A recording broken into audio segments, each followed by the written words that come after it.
Lecture number 26।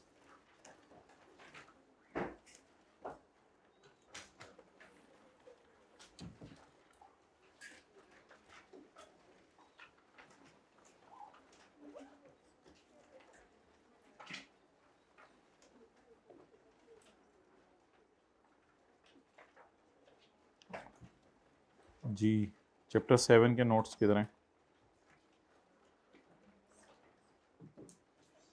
Page 100, यही page है ना आपकी बुक्स में भी?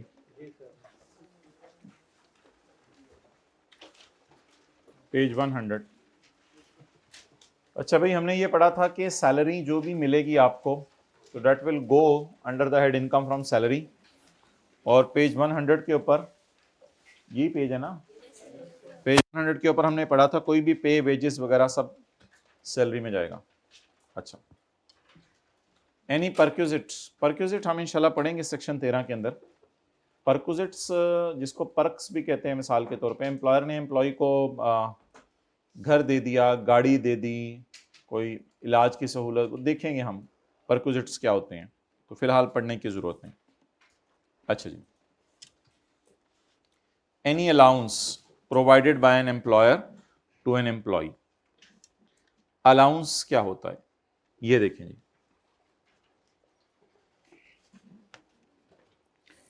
एक एम्प्लॉय है, उसकी बेसिक सैलरी 3 लाख रुपए है, उसको हमने हाउस रेंट अलाउंस दे दिया। House rent allowance, house rent allowance का क्या मतलब होता है कि हम आपको 70,000 रुपया दे रहे हैं। अब हाउस रेंट अलाउंस का मतलब ये नहीं है कि आपको हमने हाउस, अब सैलरी के चैप्टर में कोई सुस्ती नहीं करनी, लिखना हुआ मैं खुद लिखवाऊंगा, अभी सुने सिर्फ। हाउस रेंट अलाउंस ये नहीं है कि आप अगले को जो है वो कह दें कि भाई 70,000 में ही घर किराए पे लो। एम्प्लॉयर ने एम्प्लॉय को 70,000 रुपये दिए, एम्प्लॉय की मर्जी, अपने घर में रहे, घर किराए पे लेने ले, नहीं लेना ना, 90,000 वाला किराए पे ले, 20,000 वाला किराए पे ले, बस एम्प्लॉयर ने एक फिक्स्ड अमाउंट दे दी है, that is called as allowance. क्या? अलाउंस। अलाउंस देने के बाद एम्प्लॉयर ये नहीं पूछेगा कि तुम 20,000 वाले घर में किराए पे रहे हो या 90,000 वाले घर पे किराए पे रहे हो सकता है वो अपने घर में रहता रहे, उससे भी कोई फर्क नहीं पड़ता। बस एम्प्लॉयर सखी है, उसको क्या देता रहेगा? House rent allowance. Utilities allowance. Utilities allowance भी देने के बाद एम्प्लॉयर एम्प्लॉय से ये नहीं पूछेगा कि भाई तूने बिजली कितनी इस्तेमाल की, उसको इससे कोई फर्क नहीं पड़ेगा। कहते हैं बस 30,000 रुपया तुझे मैं दे देता हूं यूटिलिटी अलाउंस। और एंटरटेनमेंट अलाउंस, एंटरटेनमेंट अलाउंस का मतलब ये नहीं है कि भाई तूने इतनी एंटरटेनमेंट कर भी लेनी है।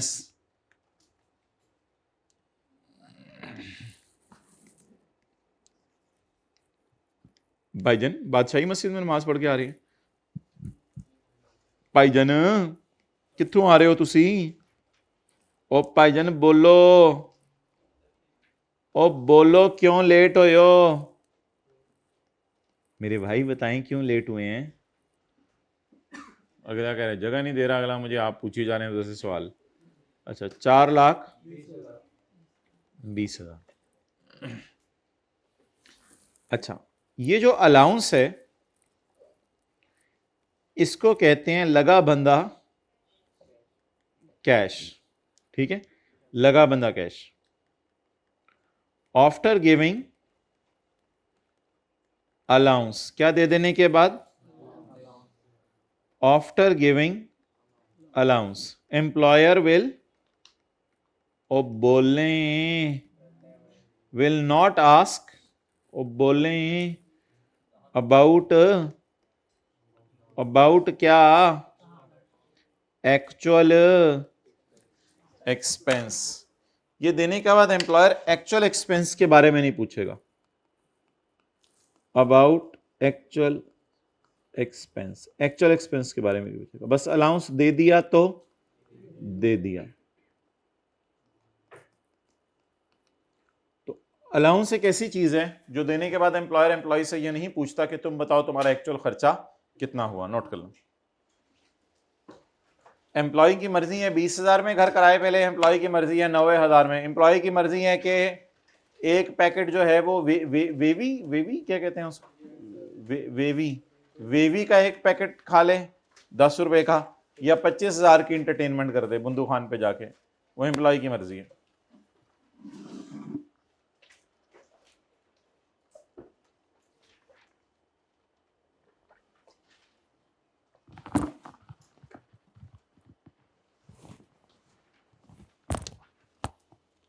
साथ लेंगे खुदा दे वास्ते पढ़ ले, खुदा दे वास्ते पढ़ ले।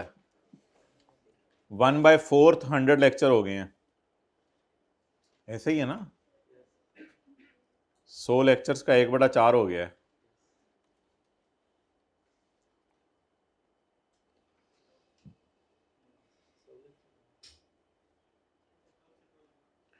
कि पांडे कली करा लो पाई।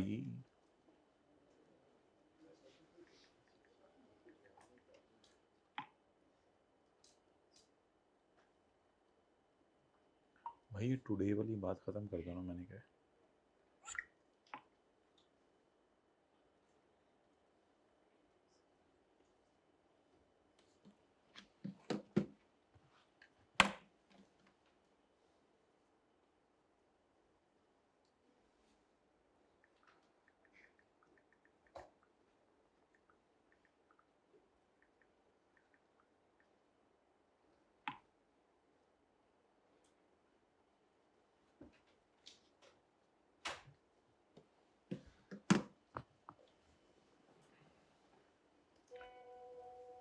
तो जब भी एम्प्लॉयर एम्प्लॉय को कोई ना कोई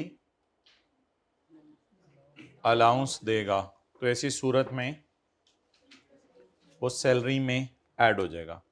आप बता दें इसकी इस महीने की इनकम फ्रॉम सैलरी कितनी है, 4,20,000, और पूरा साल यही मिलती रही तो 4,20,000 मल्टीप्लाइड बाय 12। ये पुरानी पुरानी बुक लग रही है ना, देखा ना, done, okay.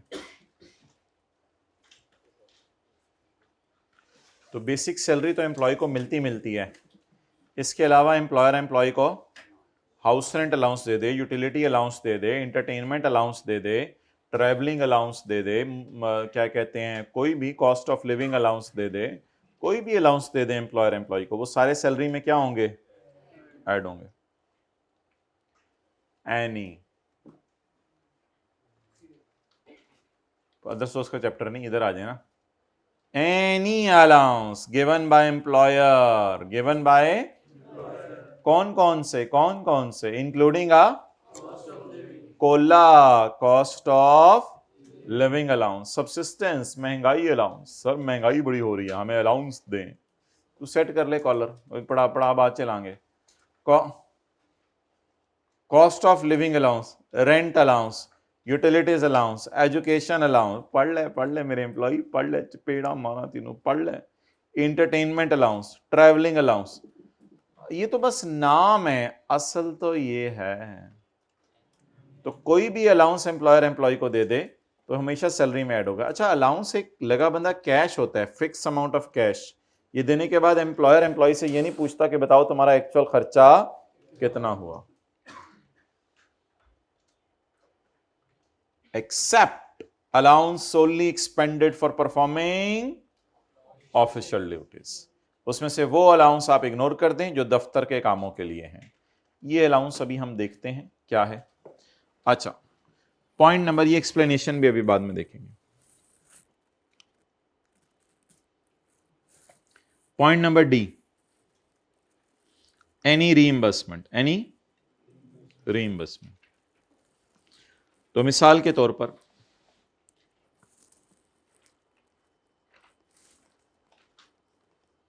Mister Anjum employ है,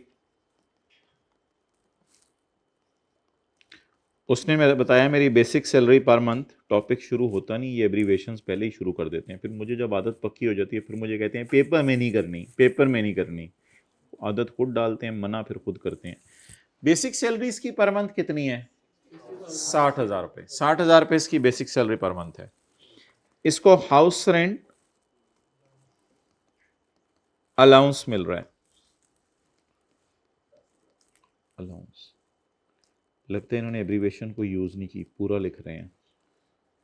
house rent allowance per month, basic salary चलो 1 लाख कर लेते हैं, house rent allowance per month 35,000 रुपया। Okay, employer reimbursed rupees 70,000 for a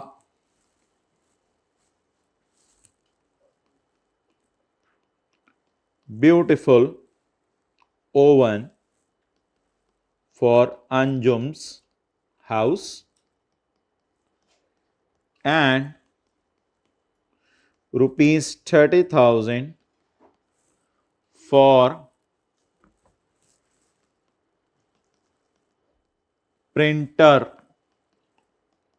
of office which was purchased by Anjum for office। अच्छा, अब मुझे आप ये बताएं कि मिसाल के तौर पर प्रिंसिपल साहब कैशियर को बुलाते हैं और कैशियर को बुला के कहते हैं यार आप कई सालों से हमारे पास नौकरी कर रहे हैं, आपकी तनख्वाह हमने 50,000 रुपीज में, ये मैं ये मिसाल नहीं दे रहा, 50,000 पर मंथ रखी। क्या नोट कर रहे हो? उन्हें बॉल पॉइंट ही छोड़ दिया सर, कैसे? अच्छा, तो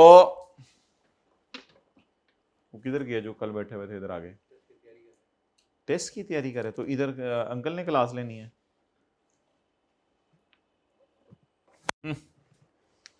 अच्छा, तो प्रिंसिपल साहब ने कैशियर को कहा कि भाई अपने घर में एक अच्छा सा ब्यूटीफुल सा कूलर लगा लो और बिल ला के मुझे दे देना। वो गए, उन्होंने अच्छा सा ब्यूटीफुल सा कूलर खरीदा, कूलर खरीद के उसका 10,000 रुपया बिल ला के प्रिंसिपल साहब को दे दिया। प्रिंसिपल साहब ने रीइंबर्स कर दिया। प्रिंसिपल साहब ने क्या कर दिया? रीइंबर्समेंट क्या होती है? रीइंबर्समेंट ये होती है आप खर्चा करके आओ। रीइंबर्समेंट क्या होती है? आप खर्चा करके आओ और मेरे से पैसे ले लो। रीइंबर्समेंट ये होती है ना, मिसाल के तौर पे आपने कहा जी, घर वालों को बताया जी टैक्स की बुक आ गई, अम्मी मुझे पैसे दें। अम्मी ने कहा तुझे पॉकेट मनी दी हुई है ना, उसमें से ले ले बुक, मुझे फिर रसीद ला के दी, तुझे पैसे दे दूंगी, मेरी तरफ से ही होगी बुक। तो रीइंबर्समेंट ये होती है आप पहले आके कॉलेज से बुक खरीदेंगे, फिर जाके अम्मी को रसीद दिखाएंगे, फिर अम्मी आपको वो खर्चा रीइंबर्स कर देगी, तो आपका तो खर्चा नहीं हुआ फिर। तो सिमिलरली प्रिंसिपल साहब ने हमारे एम्प्लॉय कैशियर को कहा, कैशियर इसलिए मैं कहता हूँ आपने देखा हुआ सबने, तो कैशियर नहीं, जो फीस अंकल ने जमा कराई थी। अच्छा, तो छोटा सा हाथ निकालते हैं तो शक्ल नहीं नजर आती, मस्जिद में जाते हुए दिखा दूंगा। अच्छा, तो प्रिंसिपल साहब ने उससे कहा कि अपने घर के लिए एक आप खरीद लो कूलर। तो वो गया, उसने कूलर खरीदा, कूलर का बिल बनवाया और बिल बनवा के प्रिंसिपल साहब को दिखाया। प्रिंसिपल साहब ने कहा ये 10,000 मेरी तरफ से।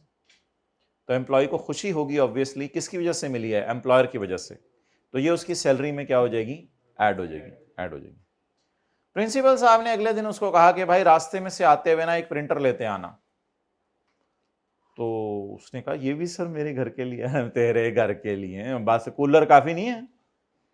कूलर से प्रिंट निकाल लिया कर। अच्छा, तो आते हुए एक प्रिंटर लेते आना तुम्हारे दफ्तर के काम के लिए। आप मुझे बताएं, जब ये प्रिंटर लाएगा अपने पैसों से और प्रिंसिपल साहब इसको वो पैसे रीइंबर्स करेंगे, तो फिर क्या इनको कोई खुशी होगी कि मेरे पास कोई चीज आ गई? इनके बीवी बच्चों को खुशी होगी या दफ्तर का एसेट है? अब मैं कॉलेज का एम्प्लॉय हूं, प्रिंसिपल साहब मुझे रास्ते में आते हुए कहते हैं यार वो जरा ऐसा करना, रास्ते में से ना एक खूबसूरत सी चेयर अपने लिए ऑर्डर करो, तुमने इधर बैठना होता है। अब मैंने खूबसूरत सी चेयर ऑर्डर करके इधर ही ले आया, अब वो मेरे घर के काम में तो नहीं आ रही। तो अगर प्रिंसिपल साहब कहते खूबसूरत सी चेयर अपने घर के लिए ले लो जरा, तो उससे फिर मुझे खुशी भी होती है यार मेरे घर के अंदर कोई चीज आई है, लेकिन जो दफ्तर के अंदर है वो तो दफ्तर में ही रह जानी है। आप जरा पढ़ के बताएं, हर महीने इसको बेसिक सैलरी कितनी मिल रही है? 1 लाख। हर महीने हाउस रेंट अलाउंस कितना मिल रहा है? एम्प्लॉयर ने 70,000 रुपए दिए, एक ओवन खरीद लो अंजुम तुम अपने घर के लिए। रीइंबर्स का मतलब ये होता है कि इसने पहले ओवन खरीदा होगा, ओवन खरीद के इसने लाके बिल दिया होगा, और बिल को उन्होंने क्या कर दिया होगा? रीइंबर्स। नंबर 2, एंड 30,000 प्रिंसिपल साहब ने कहा ये 30,000 और पकड़ो। सर वो किस लिए? वो तुम्हें याद नहीं, कल कल कल मैंने तुम्हें कहा था ऑफिस का प्रिंटर लेते हो। हाँ हाँ हाँ सर, वो तो मैं आपसे लेना भूल ही गया। ये बिल, ये सर 30,000 रुपया बिल पकड़े, ये प्रिंटर जो मैं दफ्तर में, उन्होंने कहा ये पकड़ो। तो इससे इसकी जात को खुशी हुई है। आप बताएं कौन सी रीइंबर्समेंट फॉर ऑफिस ड्यूटी है? किस रीइंबर्समेंट से आगे उसको ऑफिस के कामों में हेल्प होगी? अब इसी तरह प्रिंसिपल साहब ने थोड़ी देर बाद जो है वो कैशियर को बुलाया, और थोड़ी देर बाद पीएन को बुलाया, गार्ड को बुलाया, किसी को बुलाया, यार ये पकड़ो, ये जो है ना, पकड़ो नहीं, चलो तुम ऐसा करो, तुम जो जाओ मीनारे पाकिस्तान की सैर करो, बर्गर शर्गर खाना, ये कराना वो कराना, जाओ यार थोड़ा रिलैक्स होके आया करो। वो चक्कर चुक्कर लगा के वापस आ गया और प्रिंसिपल साहब को बिल ला के दे दिया। प्रिंसिपल साहब ने उसको वो पैसे दे दिए, 3,000 रुपया पकड़, तेरे आने जाने का खर्चा सब कुछ। इससे तो उसकी जात को खुशी होगी, क्योंकि वो वैसे ही चक्कर लगाने गया, दफ्तर का काम नहीं करके आया।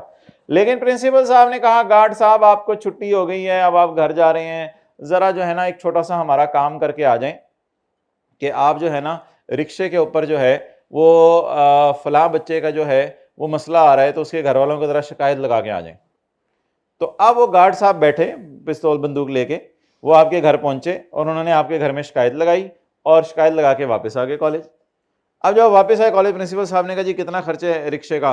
उन्होंने जो है वो इन ड्राइव का बिल दिखा दिया। प्रिंसिपल साहब ने कहा ये मैं आपको रीइंबर्स करता हूँ।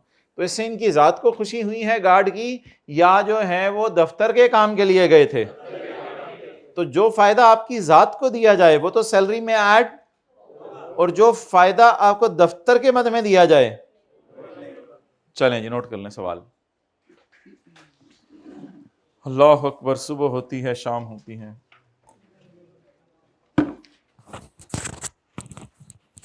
कोई ऐसा बच्चा हमें मिले जिंदगी में कि आते जाते रास्ते में, मस्जिद आते जाते मिल जाए, कहीं मिल जाए, आते जाते रास्ते में, सर मैंने कल चैप्टर 5 और सैलरी का चैप्टर जो है ना, जितना आपने पढ़ा दिया उतना, और साथ मैंने टैक्स क्रेडिट्स ये याद करके मैंने लिखना है सर मैंने पक्का सोचा है सर, आप मेरे लिए दुआ कीजिएगा सर मेरा जज्बा, मेरा आज़म, मेरे ऐसा कोई बच्चा मिल जाए कभी ज़िंदगी में, कोई जाते जाते कोई ऐसी बात भी कर दें।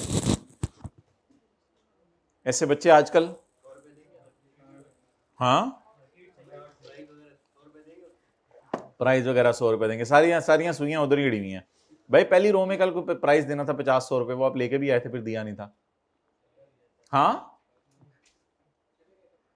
हाँ, तो इधर से किधर से आवाज आई थी? हाथ खड़ा करें। हाँ ये इधर देना था प्राइस, पेंडिंग प्राइस बताते ना। हाँ हाँ दो, मंडे को जूम मीटिंग में बताइए, कोई सवाल आपसे पूछेंगे।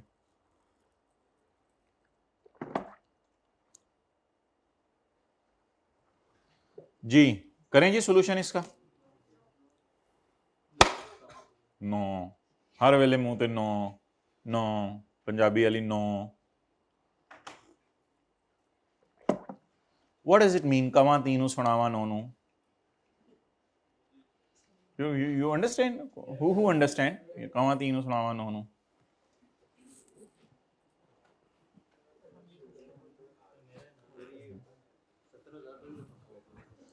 हाँ जी, ट्रेंड बदलने हैं भाई, वो ट्रेंड तो पता नहीं दुनिया के क्या हो गए में हैं।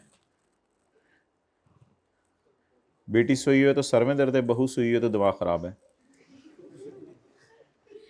ट्रेंड बदलने हैं, आप लोगों ने ही सास ससुर बनना है ना, आप लोगों ने ट्रेंड, वो जो हो रहा है आजकल, उनको तो नहीं, वो तो बड़े हैं, बड़ों को क्या कहे बंदा।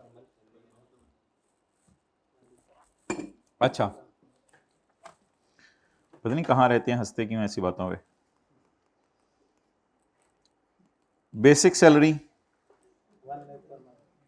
1 लाख। जरा ये पहले दिन से ये IFS लिख दिए इन्होंने, दे पहले दिन से, फिर मुझे कहेंगे ये एब्रीवेशन क्यों यूज कर रहे हो।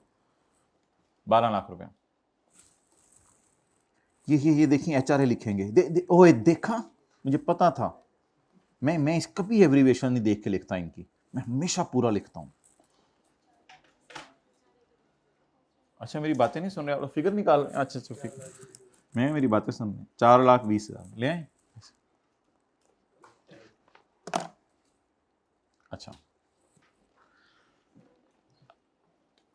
अच्छा अब मुझे ये बताएं कौन सी ऐसी रीइंबर्समेंट है जिससे इसको खुशी हो गई, बड़ा खुश हुआ एम्प्लॉयर और घर वालों को बता रहे हो मेरी बानो, अंजुम की बानो, अंजुम की बीवी, मेरी बानो, मेरी Bano, oven oven, sorry.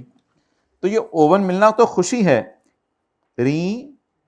Reimbursement of personal expense, भाई इसके घर का खर्चा था तो इसको खुशी हुई होगी ना। कितनी खुशी हुई है? 70,000। एक भाई 12 से मल्टीप्लाई करने थे, 12 ओवनों का चार्ट डालने पूछ रहे थे 12 से मल्टीप्लाई करूं या ना। एम्प्लॉयर इतना सखी भी नहीं है। आगे चलें, एक और भी रीइंबर्समेंट है, रीइंबर्समेंट फॉर ऑफिस ड्यूटी। इसको कहते हैं रीइंबर्समेंट फॉर ऑफिस ड्यूटी। इसको इग्नोर कर दें। 1690,000।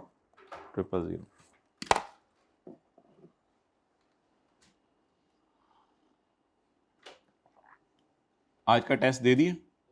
फारक सा था नहीं? वो जान दे, फारक सा नहीं था। एमसीक्यू तो सही होंगे सारे।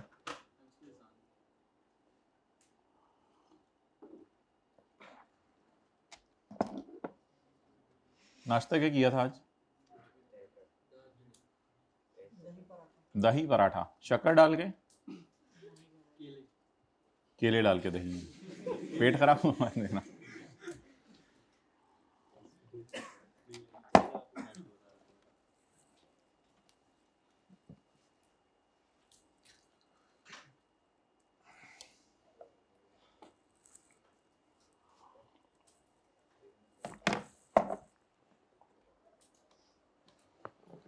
तो इसकी 1000 मिसालें दी जा सकती हैं। तो 555वीं मिसाल सुने।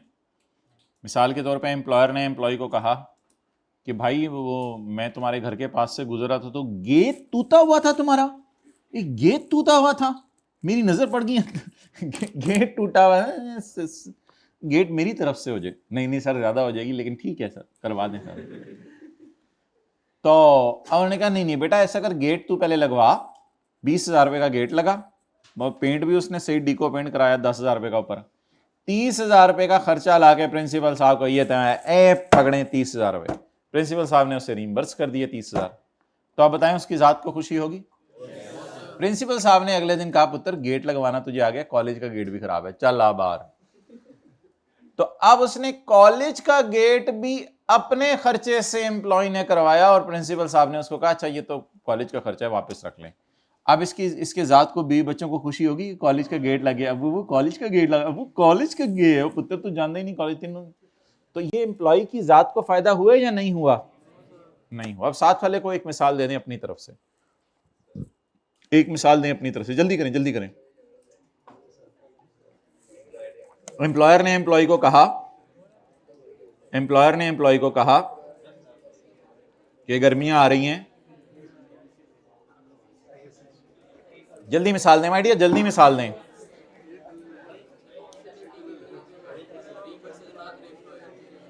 नहीं ऐसा कैसे होगा? तो एम्प्लॉय नौकरी छोड़ देगा?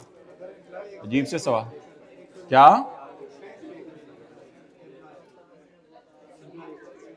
वो भी ठीक है, वो भी ठीक है, वो भी ठीक है।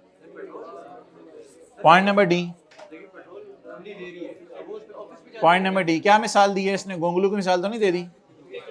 कोई सही मिसाल दी है? जरा हाथ खड़ा करके बताएं, इसकी जरा इशारा करें कि इसने सही मिसाल दी है। Okay, point number D, an expense of an employee that is paid or reimbursed by employer, an expense of an employee that is paid or reimbursed by other than reimbursement for performing, तस्वीर खींचो। लेकिन अगर official duty वाली reimbursement है तो उसको आपने क्या करना है? इग्नोर करना है। ऑफिशियल ड्यूटी वाली कौन सी रीइंबर्समेंट थी? वो जो हमारी 30,000 इससे एम्प्लॉय को कोई खुशी नहीं हुई ना।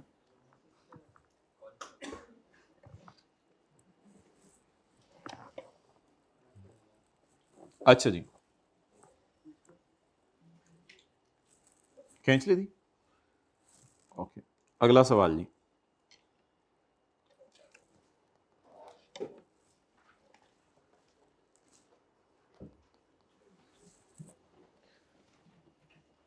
अच्छा, पेड और रीइंबर्स इसने लिखा हुआ है। पेड का मतलब लिख लें। पेड का मतलब क्या होगा? इस तरह होगा ना। पेड का मतलब कौन सा एसेट था अभी जो इस घर के लिए खरीद के दिया था? ओवन। तो एम्प्लॉय ने एम्प्लॉयर को कहा सर आपने वो कहा था ओवन, तो अब इसका इधर बिल बनवाऊं और फिर आपके पास लाऊं और मेरे पास अभी पैसे भी इतने नहीं है, तो सर मैं ये ओवन की दुकान के ऊपर खड़ा हूं, ये बिल की मैं आपको तस्वीर भेज रहा हूं। समझ आ गई आगे आपको? ये बिल की मैं आपको तस्वीर भेज रहा हूं, तो ये ना, और ये दुकानदार का अकाउंट नंबर है सर। ये दुकानदार सर पा दो इतने पैसे सर वेखी जाएगी सर। सर ਤੁਹਾਡੀ ਮਿਹਰਬਾਨੀ सर प्रिंसिपल साहब ਤੁਹਾਡੀ ਮਿਹਰਬਾਨੀ, मैं गरम गरम खाने खावांगा ਤੁਹਾਨੂੰ ਦਵਾਂ। ओवन है ना? हाँ, गरम गरम खाने, मैं गरम गरम खाने खाऊंगा आपको दुआएं दूंगा सर। सर चावल गरम, अल्हम्दुलिल्लाह व्हाट अ प्रिंसिपल अल्लाह ने। अच्छा, तो प्रिंसिपल साहब खुदा के लिए ऐसा करें कि डायरेक्ट पे कर दें, तो कोई मसला नहीं। आप बता दें ये पे हुए या रीइंबर्स हुआ है? पे हुआ है, तो पे का मतलब भी अंडरलाइन करके लिख लें। रीइंबर्स का मतलब तो समझ आ गया ना आपको? मतलब लिख लें पेड और रीइंबर्स का। यहां पे पेड का मतलब भी लिख लें रीइंबर्स। रीइंबर्स लिखें रीइंबर्स, और आगे लिखें एम्प्लॉय खुद खर्चा करेगा और एम्प्लॉयर से बाद में मांगेगा। रीइंबर्स का मतलब एम्प्लॉय खुद खर्चा करेगा और एम्प्लॉयर से मांगेगा।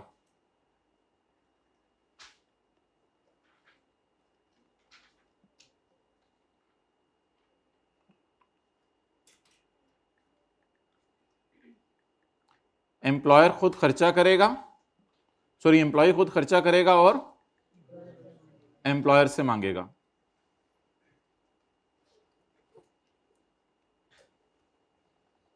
पेड का मतलब क्या है? एम्प्लॉयर खुद ही उसका खर्चा पे कर देगा, खुद ही एम्प्लॉय का खर्चा पे कर देगा।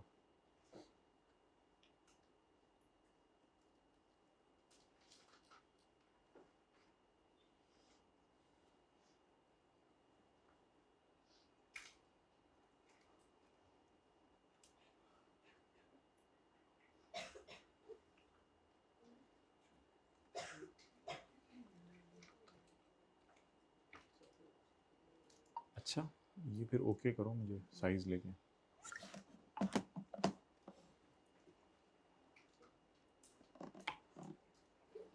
डन। अच्छा, अलाउंसेस में उसने क्या कहा है? An allowance provided by an employer to an except allowance solely expended for performing. अच्छा, अलाउंस और रीइंबर्समेंट पे आपको फर्क क्या समझ आया? अलाउंस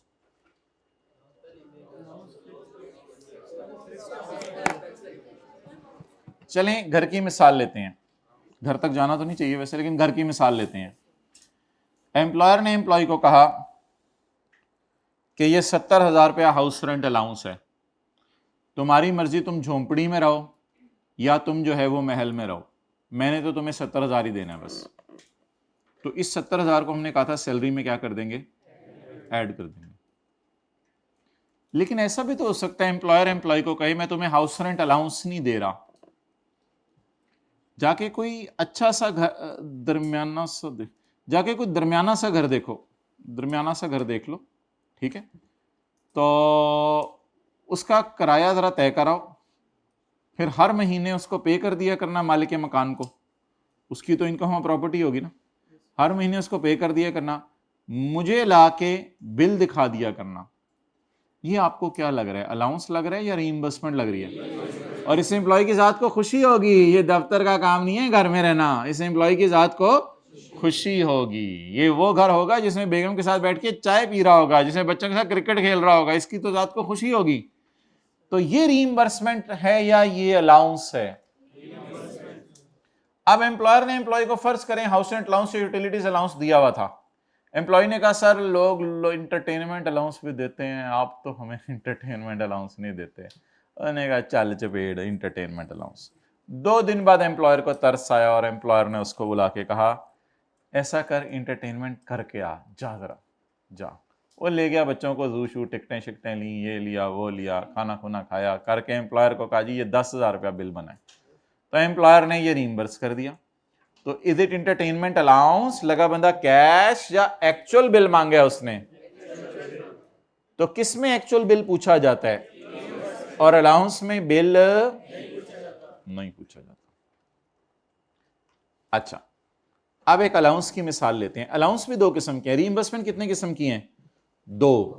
एक जिससे एम्प्लॉय की जात को फायदा हो, घर का ओवन, वो तो सैलरी में ऐड इसलिए ऐड होगा ना कि एम्प्लॉय को खुशी हो रही है तो वो इनकम में डाले ताकि tax they.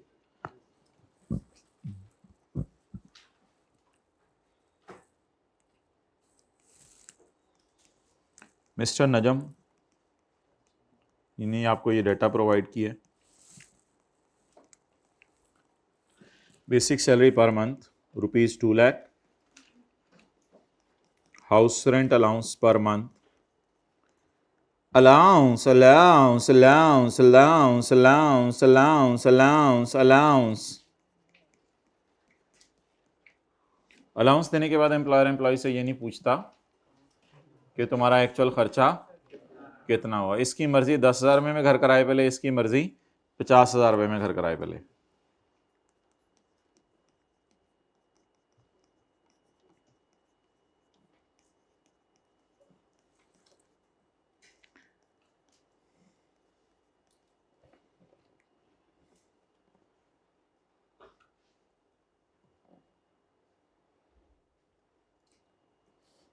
Employer gave him allowance of ₹3 lakh in total for attending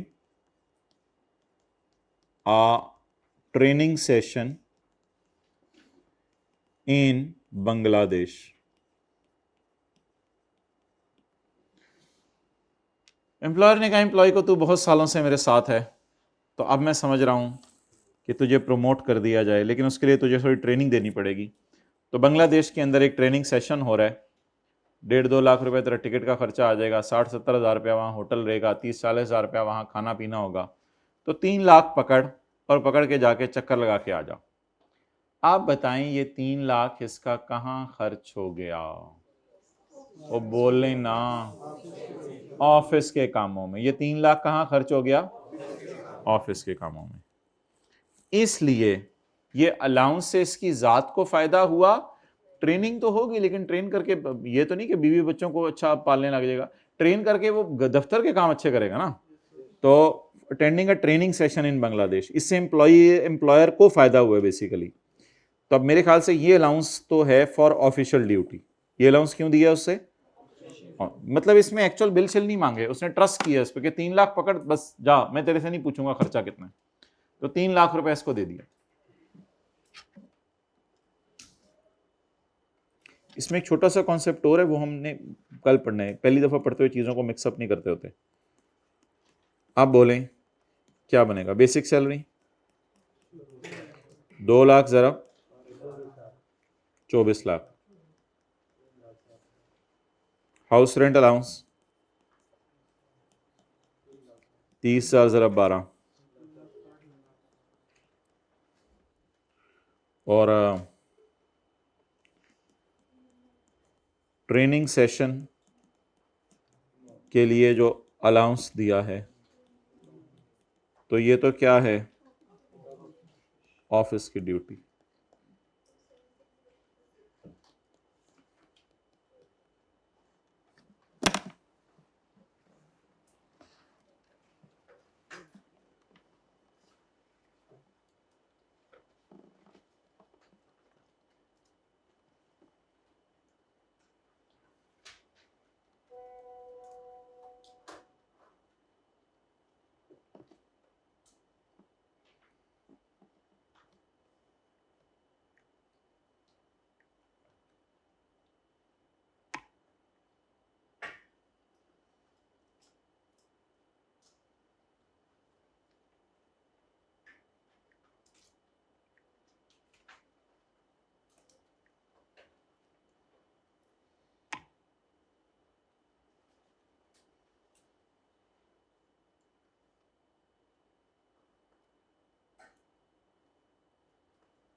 अल्लाह अकबर।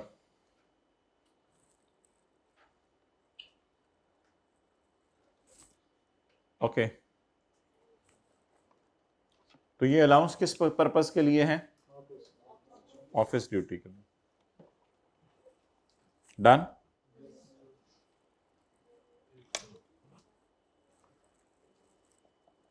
तस्वीर,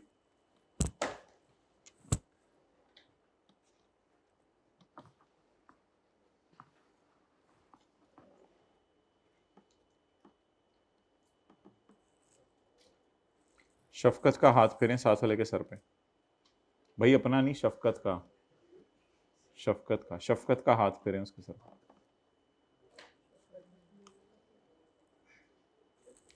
अच्छा, इसमें डायग्राम में वो मैंने नहीं कराई आपको, एक्सप्लेनेशन वाली 3-4 लाइनें नहीं करवाई आपको, ताकि चीज़ अभी फैल ना जाए। चीज़ को फैलाएंगे कल, फिर डायग्राम भी देखेंगे, तो डायग्राम अभी आपने नहीं देखनी। तो बोलें allowance provided by employer including ah except allowance solely for, जिस तरह रीइंबर्समेंट में लिखा होता है, रीइंबर्समेंट्स को आपने ऐड करना है, except reimbursement for office duties. अच्छा, इसमें कोई डब्बा शब्बा हमने नहीं पढ़ा, कुछ नहीं किया। आगे आ जाए, पेज 102, 102।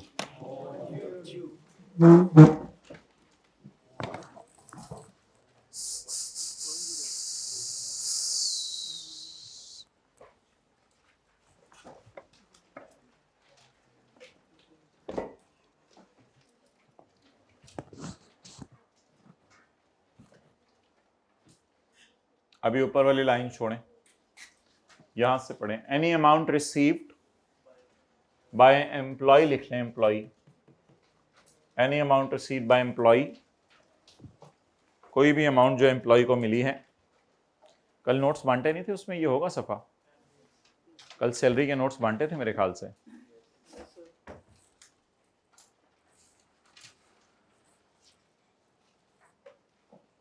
देखें होगा ये सफा। अच्छा अच्छा, अब निकालें आप लोगों ने जाके, यानी कि आपके पास पड़े तो ਤੁਹਾਡੀ मेहरबानी। Any amount received by employee for agreeing to enter into an employment relationship। तो एम्प्लॉयर ने एम्प्लॉय को बुला के कहा, मिसाल के तौर पर एक बंदा एक जगह पे नौकरी कर रहा है, केक्स एंड बेक्स में नौकरी कर रहा है, तो गोरमे वालों ने कहा, गोरमे बेकरी वालों ने कि भाई आप केक्स एंड बेक्स छोड़ो, आप हमारे पास आके नौकरी करो, हम आपको नौकरी देता है। उसने कहा भाई मैं उधर तो 2 लाख रुपए तनख्वाह ले रहा हूं, आप इधर कितनी देंगे? उन्होंने कहा इधर भी 2 लाख देंगे, तो हमारे चाचा का पुत्र नहीं है। उसने कहा नहीं, ये क्या बात हुई? तो गोरमे वालों ने कहा एक रसगुल्ला दे दिया करेंगे रोजाना, कहोगे तो रसमलाई भी मिल जाया करेगी, ज्यादा ड्रामे ना करो, चलो कल से नौकरी शुरू करो। उसने कहा मैं नहीं मानता, मैं नहीं मानता। उन्होंने कहा तो ये मनाते हैं अभी हम। तो गोरमे वालों ने गाड़ी में उसको ले गए, डिग्गी खोली और डिग्गी में से ब्रीफ केस निकाल के, आप लोग पहले क्या समझे थे, तो गाड़ी खोली, गाड़ी में ले गए, डिग्गी खोली और डिग्गी खोल के गोरमे वालों ने कहा ये पकड़ लो 9 लाख रुपया, कल से आ जाना। This is in addition to salary, ये सैलरी के अलावा है बस। तुम मान नहीं रहा था। उसने कहा मान गया जी, कहाँ आना है? कल से ये फलां जगह आना है। तो ये आपने उसको किस लिए पैसे दिए हैं?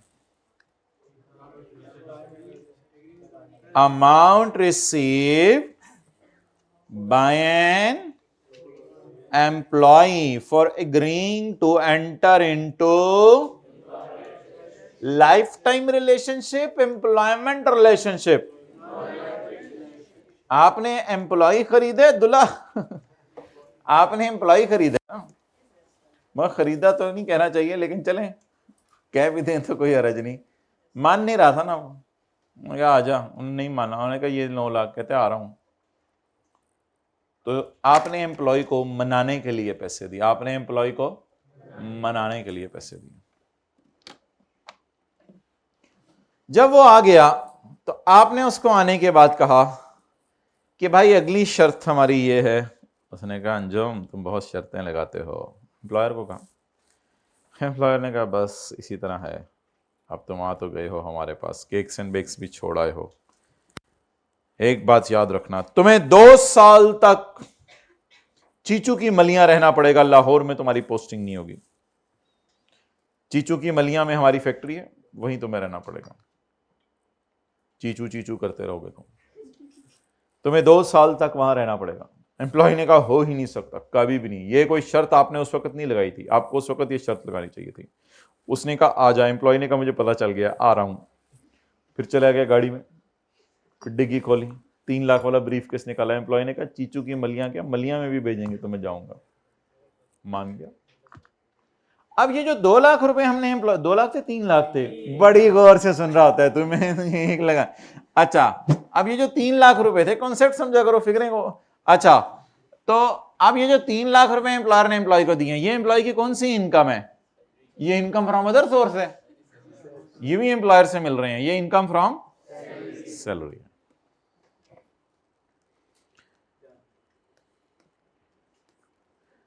एनी बोले, any amount receive by employee for मान गया टू एनी कंडीशंस ऑफ, आपने कंडीशंस लगा दी, भाई ये शर्त है, फिर तुझे 2 महीने यहां रहा, 2 साल यहां रहे।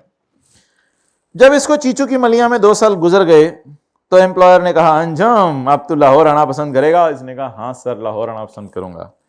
अबे तू 1 साल और रुक जा सर, गाड़ी में लेके चले।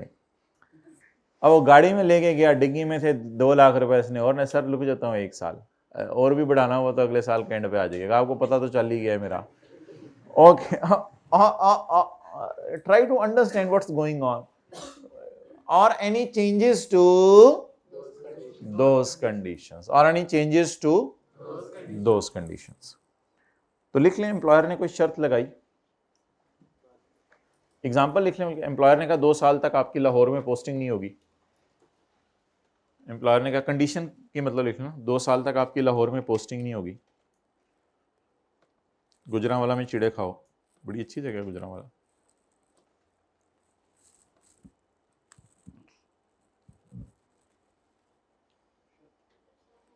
दो साल तक आपकी लाहौर में पोस्टिंग नहीं होगी।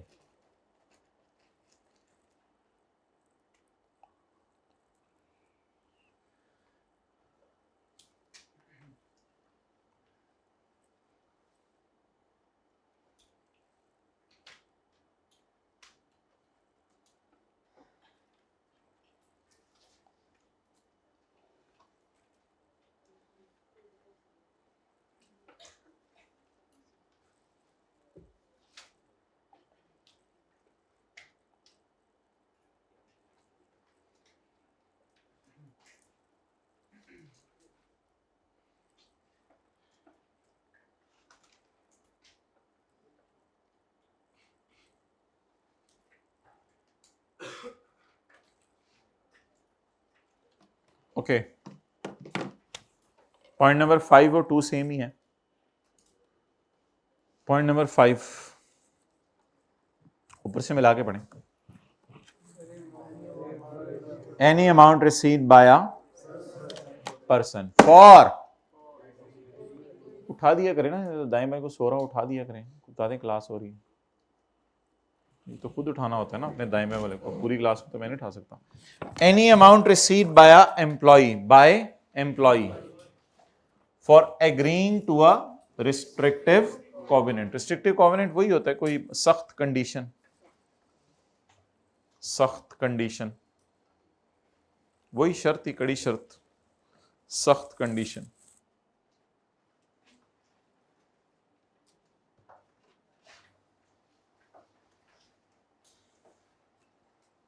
फॉर एनी पास्ट, प्रेजेंट और फ्यूचर एम्प्लॉयमेंट। प्रोस्पेक्टिव क्या होती है? Future employment. For any past, present और फ्यूचर एम्प्लॉयमेंट।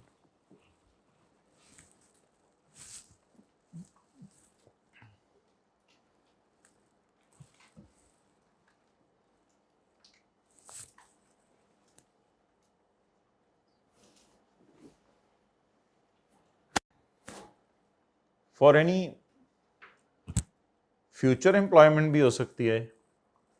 मिसाल के तौर पे गोरमे वाले कहें कि तुम केक्स एंड बेक्स से जब आ जाओगे इधर तो फिर 2 साल तक तुम यही सिम इस्तेमाल करोगे, इसके अलावा तुम्हारे नाम पे और कोई सिम रजिस्टर नहीं होनी चाहिए, और इसी से ऑफिशियल कांटेक्ट करोगे, इसी से पर्सनल कॉलें करोगे। बस जो भी रिस्ट्रिक्शन तो 1000 लगाई जा सकती हैं। 2 साल तक उन्हें फूफी से नहीं मिल के आओगे, तो क्योंकि वो फूफी जो है वो केक्स एंड बेक्स के अंदर उस शेयर होल्डर है। कुछ भी कंडीशन लगा सकते हैं एम्प्लॉयर, आपने नहीं माना ना माने, नौकरी छोड़ दें। तो ये ना क्लास के पूछेगा ऐसा कहता क्यों है सर, नौकरी छोड़ दें, ना करें फिर आप। तो any amount received bye employee, किस मद में पैसे मिले हैं?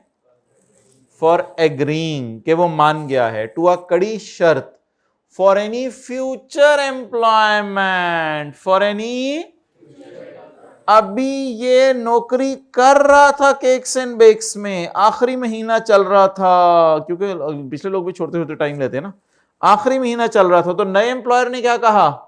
नए एम्प्लॉयर ने कहा मेरे से अभी से 1 लाख पकड़, और अब के बाद तूने कोई सिम नहीं खरीदनी। तो फ्यूचर एम्प्लॉयर से भी पैसे मिल सकते हैं। समझ आ गई बात की?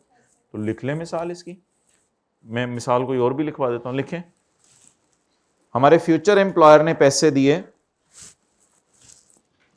हमारे फ्यूचर एम्प्लॉयर ने पैसे दिए कि जब मेरे पास आओगे तो 1 साल तक फॉरेन ट्रेवलिंग नहीं करनी। जब मेरे पास आओगे तो 1 साल तक फॉरेन ट्रेवलिंग नहीं करनी। आप भी लिख लें, क्लास हो रही, मेहरबानी, मैं शायद सारा पढ़ा हुआ पहले। फ्यूचर एम्प्लॉयर ने कहा कि जब मेरे पास आओगे तो 1 साल तक फॉरेन ट्रेवलिंग नहीं करनी। सर अगर एक पांव अफगानिस्तान में और एक पाकिस्तान में, चपेड़ मार, अच्छा तो फॉरेन ट्रेवलिंग की इजाजत नहीं है, ठीक है। फ्यूचर एम्प्लॉयर, अच्छा पास्ट का एम्प्लॉयर भी लगा सकता है रिस्ट्रिक्शन, उसमें क्या मसला है? ये देखिए मिसाल के तौर पे, वो केक्स एंड बेक्स वालों ने कहा हुआ था कि 2 साल तक तुमने फॉरेन ट्रेवलिंग नहीं करनी। अब 2 साल पूरे हो गए, केक्स एंड बेक्स वालों को इसने कहा पैसे दें, केक्स एंड बेक्स वालों ने कहा हाँ पैसे दे देते हैं, जरा वेट करो। तो ये गुर में चला गया, नई नौकरी मिल गई। केक्स एंड बेक्स वालों को फोन किया, भाई वो वादा किया हुआ था, केक्स एंड बेक्स वालों ने पैसे भेज दिए। अब किस एम्प्लॉयर ने पैसे भेजे हैं? प्रेजेंट ने भेजे हैं, पास्ट ने भेजे हैं? जितनी मर्जी मिसालें लिखें, पास्ट एम्प्लॉयर भी पैसे भेज सकता है, प्रेजेंट एम्प्लॉयर भी पैसे दे सकता है, और पास्ट एम्प्लॉयर तो बाद में पैसे भेजेगा ना, फ्यूचर एम्प्लॉयर एडवांस में पैसे दे देगा। शर्त पूरी करने के बाद पास्ट एम्प्लॉयर पैसे देगा, शर्त पूरी करने से पहले फ्यूचर एम्प्लॉयर पैसे देगा। प्रेजेंट एम्प्लॉयर भी पैसे दे सकता है, कोई अभी नौकरी करते हुए किसी ने पैसे दे दी। अच्छा जी, पॉइंट नंबर 2 और 5 तो सेम है, कोई फर्क नहीं है इनमें। पॉइंट नंबर 3, चंद साल गुजरे, एम्प्लॉयर ने एम्प्लॉय को कहा जा तेरी मेहरबानी, जान छाड़ साड़ी, बहुत तंग किया हुआ तूने, तू जा जिस मर्जी बेकरी में जा मर्जी जा स्पेन जा, इंग्लैंड जा निकल जा। एम्प्लॉय ने कहा अब नहीं, अब तो मैं वो नाक चने चबवाऊंगा, तेरी सोच है, निकाल के दिखा मुझे। रोजाना आके बैठा होता था एम्प्लॉय अपने दफ्तर, इसने गार्ड को मना भी किया, उसने गार्ड को ही साइड पे लगा दिया, गार्ड मुझे रोक के दिखा, बंदूकें लेके आता था। अब एम्प्लॉय ने तो एम्प्लॉयर के नाक में दम करके रख दिया। एम्प्लॉयर कह रहे जा निकल, मैं नहीं निकलूंगा। एम्प्लॉयर ने कहा मुझे पता तेरा। एम्प्लॉय ने कहा सर फिर चलें गाड़ी में। भाई इसमें हंसने की बात नहीं, कॉन्सेप्ट हम डिलीवर कर रहे हैं। तो आप बताएं उसको नौकरी में लाने के पैसे दे रहे हैं या वो नौकरी छोड़ नहीं रहा था छुड़ाने के पैसे दे रहे हैं? तो जिंदगी में कई दफा जान छुड़ाने के लिए भी पैसे देने पड़ेंगे, कई दफा अगले को बुलाने के लिए पैसे देने पड़ेंगे, कई दफा दोस्त को बुलाने के लिए आप पैसे देंगे, और कई दफा से पैसे देंगे जा मेरा हॉस्टल छाड़ जा अपने शहर वापस जा। तो कई दफा छुड़ाने के लिए पैसे देंगे। पढ़ें पाइजन ऊपर से मिला के, any amount on termination of, उसको टर्मिनेट कर दिए, टर्मिनेट हो नहीं रहा था, उसको पैसे दिए आपने। टर्मिनेशन ऑफ इंक्लूडिंग, इसमें आपने उसको कंपनसेट किया है। क्यों कंपनसेट किया है? फॉर रिडंडेंट किया है, उसको फर्क कर दिया। और लॉस ऑफ एम्प्लॉयमेंट, उसकी नौकरी छीन ली है। और गवर्नमेंट एम्प्लॉइज ने जब ऐसा किया था तो गवर्नमेंट ने कुछ बूढ़े लोगों को कहा था जो 50-55 साल के हो गए थे कि आप लोग प्लीज चले जाएं ताकि हम यंग लोगों को जो है वो नौकरियां दें। तो उनको जाते हुए जो पैसे दिए थे उनका नाम रखा गया था गोल्डन हैंडशेक। क्लियर? तो ये सारे पैसे नॉर्मली मिला करेंगे आपको इन एडिशन टू सैलरी, यानी हर महीने की सैलरी तो आपको मिला ही करेगी, लेकिन ये पैसे आपको इन, अब इसमें देख लें पॉइंट नंबर ए में 1 में क्या है, 2 में क्या है, 3 में क्या है और 5 में क्या है। 4 तो मैंने अभी पढ़ाया नहीं। तो 1 में क्या था, ये बुक नई है तो कल तक बस आखिरी बुक। तो 1 में क्या था, ये पुरानी बुक। 1 में क्या था, 1 में क्या था, हाँ जी 1 में ये था कि आज फिर तू खोल के बैठा हुआ है, आज चिप्स खा रहे हैं किसी दिन कुछ। अच्छा भाई, किसी के बैग में इस वक्त सेब बनाना मौजूद है तो हाथ खड़ा करें।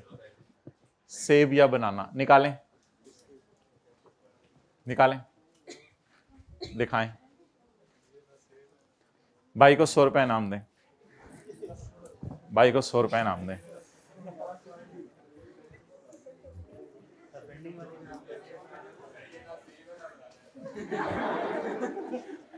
इस वरना हो सकता है हमने 200 रुपए देना होता। वेल डन, अरेंज करें 100 रुपए इनका इनाम दें। ये चीजें खाया करो यार, तुम क्या खाते रहते हो।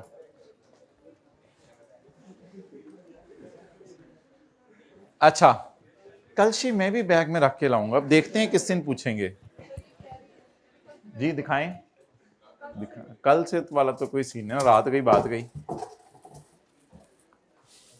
अच्छा, अब अगली बात,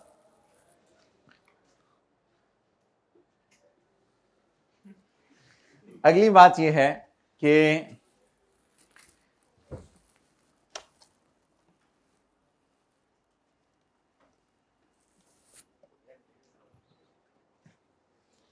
ये तो लिखना पड़ेगा पहले। ये देखें,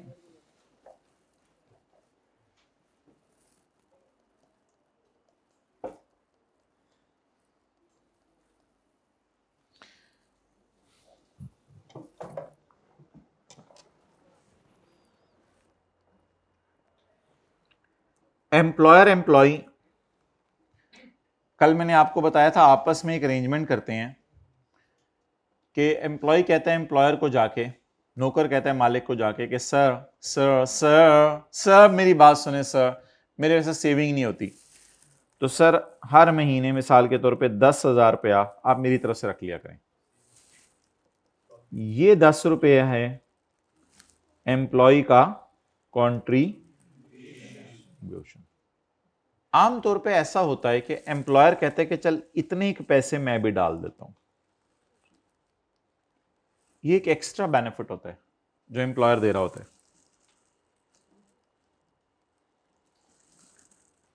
थोड़े से पैसे तकरीबन उतने ही कौन डाल देता है, एम्प्लॉयर। और ये तो 1 महीने की बात है। साल के एंड पर इस बास्केट में कितने पैसे पड़े होते हैं, 2,40,000, क्योंकि 20,000 ये पड़े हैं, 12 से मल्टीप्लाई करेंगे 2,40,000। और 10 साल के एंड पे शायद अगर तनख्वाह सेम ही रहे तो 24 लाख रुपया, और 20 साल के एंड पे 48 लाख रुपया। तो एम्प्लॉय 20 साल का नहीं हुआ, एम्प्लॉय ने तो बड़े होगी नौकरी शुरू की होगी, मतलब नौकरी करते हुए उसको 20 साल हो गए। अब ये 48, 50, 60 लाख रुपया जब एम्प्लॉय रिटायर हो रहा होगा तो एम्प्लॉयर उसको ये बास्केट लाल रुमाल ऊपर डाला होता है इसने, जिस दिन जाता है उस दिन ये लाल रुमाल हटाता है, ये देख ये सारे पैसे आपकी अमानत है। इसमें तो थोड़े से पैसे आपने अपनी तरफ से डाले थे, थोड़े से मैंने अपनी तरफ से डाले थे। अब कल हमने ये पढ़ा था कि ये जो एम्प्लॉय कंट्रीब्यूशन है ये तो ऑलरेडी सैलरी का पार्ट बन के टैक्स लग गया होगा।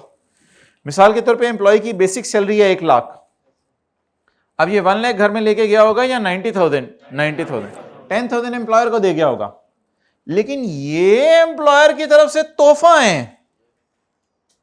ये एम्प्लॉयर की तरफ से क्या है, तोहफा है। ये वाले पैसे एम्प्लॉयर की तरफ से तोहफा है। तो ये एम्प्लॉयर जो देता है एम्प्लॉय को, ये इंडिपेंडेंट है, उससे सैलरी के अलावा है। अब हमारा लॉ कह रहा है जब रिटायर हो रहा होगा ना एम्प्लॉय, तो ये वाले 10,000 जो कि 15-20 सालों के पड़े हुए हैं, इन पे टैक्स लगेगा, क्योंकि ये तो कल हमने पढ़ा था सैलरी का पार्ट बन के उसमें ऑटोमेटिकली टैक्स। अब फिक्रा बड़ा उसने अजीब सा लिखा है, कहते हैं प्रोविडेंट फंड से रिटायरमेंट के टाइम पर जब आपको पैसे मिले प्रोविडेंट फंड से, अच्छा 100% बच्चे किताब सामने रख के जो है वो पढ़ रहे हैं। एक बच्चा क्लास में उसने किताब रखी हुई है इधर नीचे, यहां पे साइड पे, और मैं पढ़ा रहा हूं और थोड़ी थोड़ी देर बाद ऊपर रख किताब, क्यों ऊपर क्यों नहीं रखी हुई, मार मार बंदा तेनों, क्यों ऊपर क्यों नहीं रखी हुई किताब, ऊपर क्यों नहीं रखी हुई है, क्या पहले नीचे क्यों रखी हुई थी, नया लिया। आप ना बोलो, आपने 20-22 दिन छुट्टियां की हैं, आप ना बोला करो, 2-4 दिन बाद सोचते हैं क्या करना है आपका। अच्छा अब मुझे बताएं कि जब ये रिटायर हो रहा होगा तो ये वाले 10,000 तो एम्प्लॉय के अपने ही पड़े होंगे, और ये 10,000 किसने डाले होंगे, ये 10,000 नहीं, ये कई 10,000 पड़े होंगे, कई 10,000 पड़े होंगे। तो वो जो कई 10,000 पड़े होंगे वो जिस वक्त रिटायरमेंट के टाइम पे इसको मिलेंगे उन पे टैक्स लगेगा।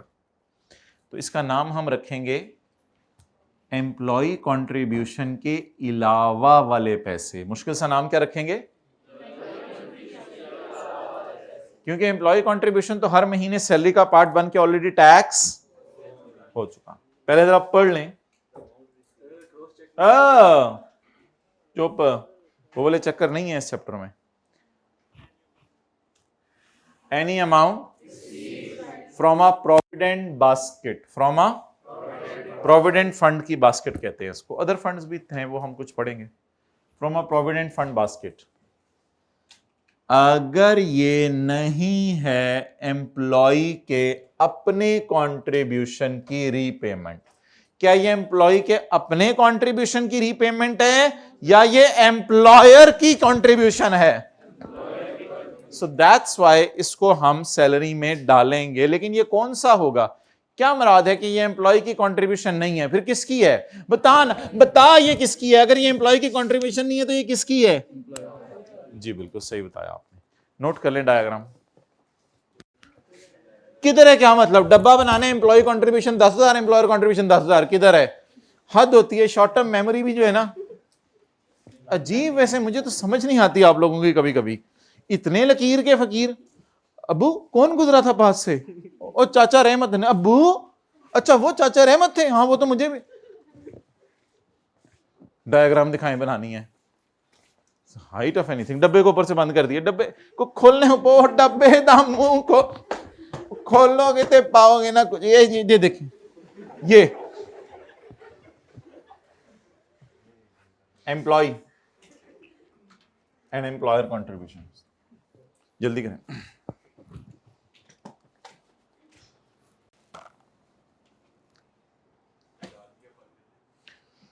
अच्छा जी,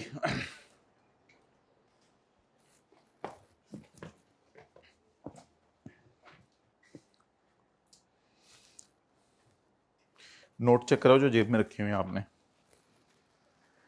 कह दिया तुमने टोपी पहनी हुई है, ठीक है, असली नोट है।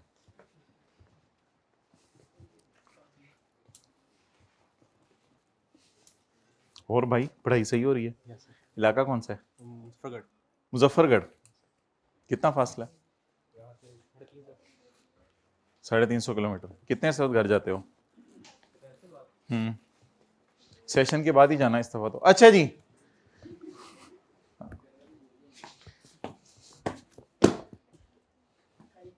घर वालों को बता दें हम चाइना आ गए हुए हैं, चाइना, जब कोई भी टिकट मिलेगा तो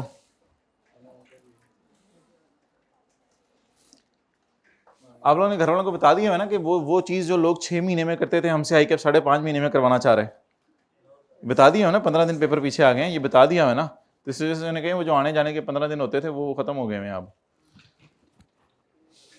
चलें जी, point number 4, any amount received from a provident basket, any amount received from a, अगर ये नहीं है एम्प्लॉय कंट्रीब्यूशन की रीपेमेंट, रीपेमेंट ही एक तरह की हो रही है ना, पहले एम्प्लॉय से ले रहा था पैसे, अब उसको वापस कर रहा है, तो मतलब लिख लें यानी एम्प्लॉयर का कंट्रीब्यूशन। अच्छा ये ना असल में मैं इसलिए भी ज्यादा तफसील से नहीं पढ़ा रहा कि इसके न्यूमेरिकल हैं proper, it will be discussed later, ये बिल्कुल एंड पे इस चैप्टर के बहुत लंबे न्यूमेरिकल हैं, वो तकरीबन 45 से 50 मिनट होते हैं, उसमें पूरी हम डिस्कशन न्यूमेरिकली कर लेते हैं, दोनों की तरफ से पैसे डालेंगे, रिटायरमेंट के टाइम पे पैसे आएंगे, इसलिए ये प्रोविजन को इतनी वो नहीं है, आने वाले दिनों में इसकी डिटेल आनी है। बस लिख लें एम्प्लॉय कॉन्ट्रीब्यूशन पे टैक्स नहीं लगेगा रिटायरमेंट के वक्त। क्यों नहीं लगेगा? उसपे तो ऑलरेडी टैक्स लग चुका है ना, एम्प्लॉय कंट्रीब्यूशन पे रिटायरमेंट के वक्त टैक्स नहीं लगेगा। फिर किस पे लगेगा? Employer contribution. आ गई गड्डी।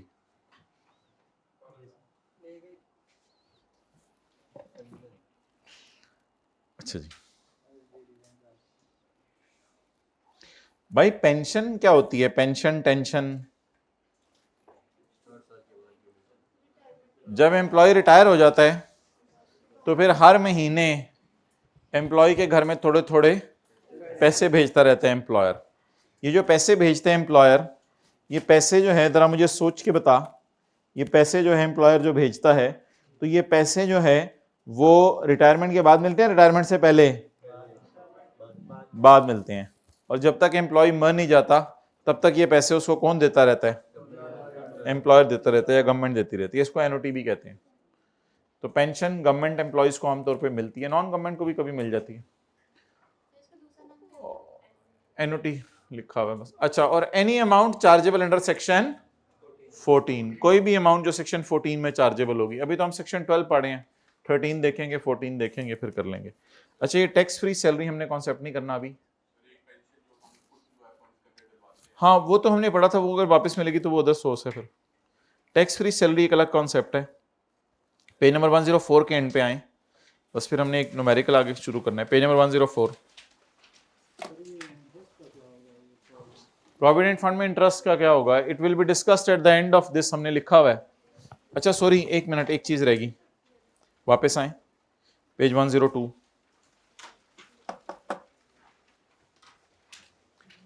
The amount of any profits. ये प्रॉफिट्स इसने पता है क्यों लफ्ज लिखा है?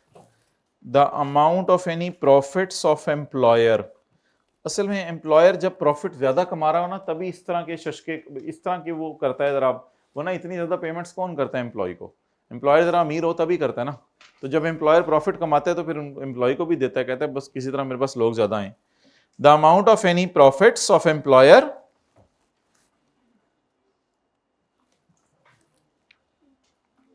the amount of any profits of employer paid to employee, इस तरह पूरे फिक्रे की सेंस बनेगी। paid to employee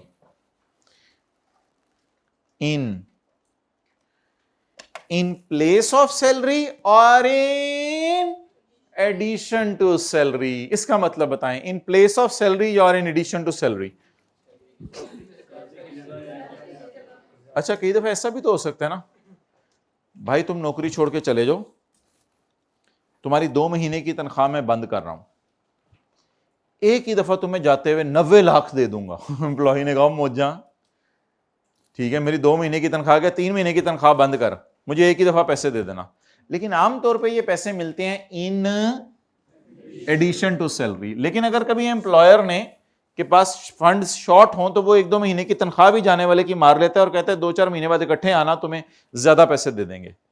तो आमतौर पे ये पैसे जो मिलते हैं एम्प्लॉय को, ये मिलते हैं इन सैलरी से, वही ना वो जो basic salary, house rent allowances थे, उनके अलावा आमतौर पे ये पैसे उनके अलावा मिलते हैं। लेकिन कभी कभी उनके इजाफी मिलते हैं।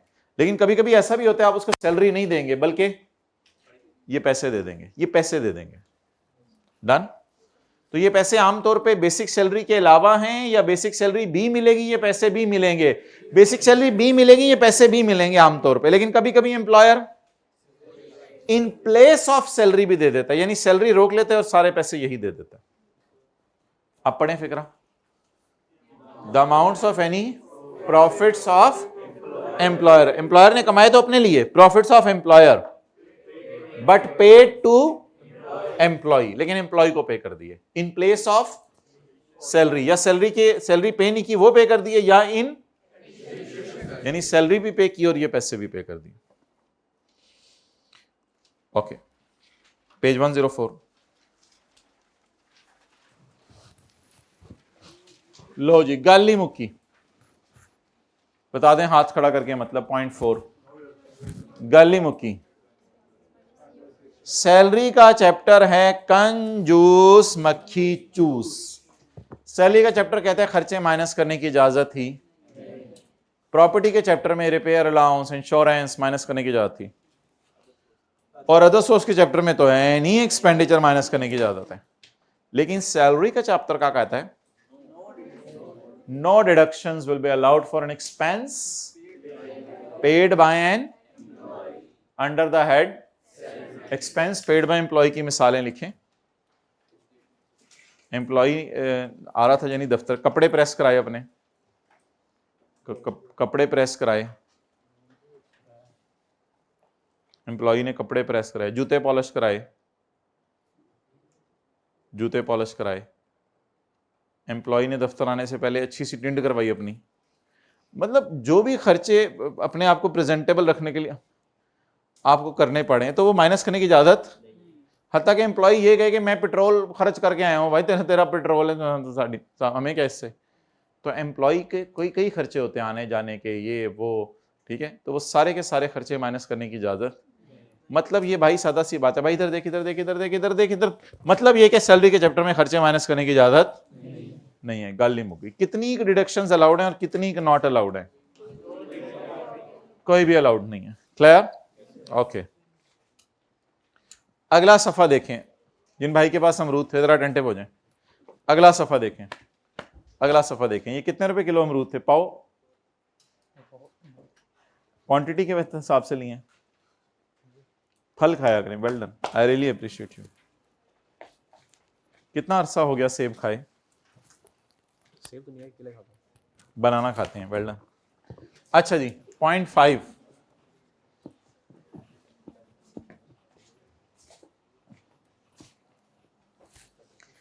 an amount shall be treated as received by an employee if it is paid by employees employer, if it is paid by employees or an associate of। अच्छे चलें, पहले इसको इस तरह पढ़ते हैं।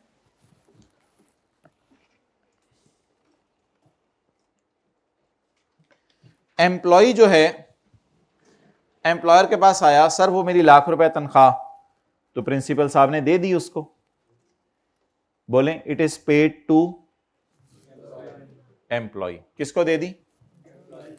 Paid to employ.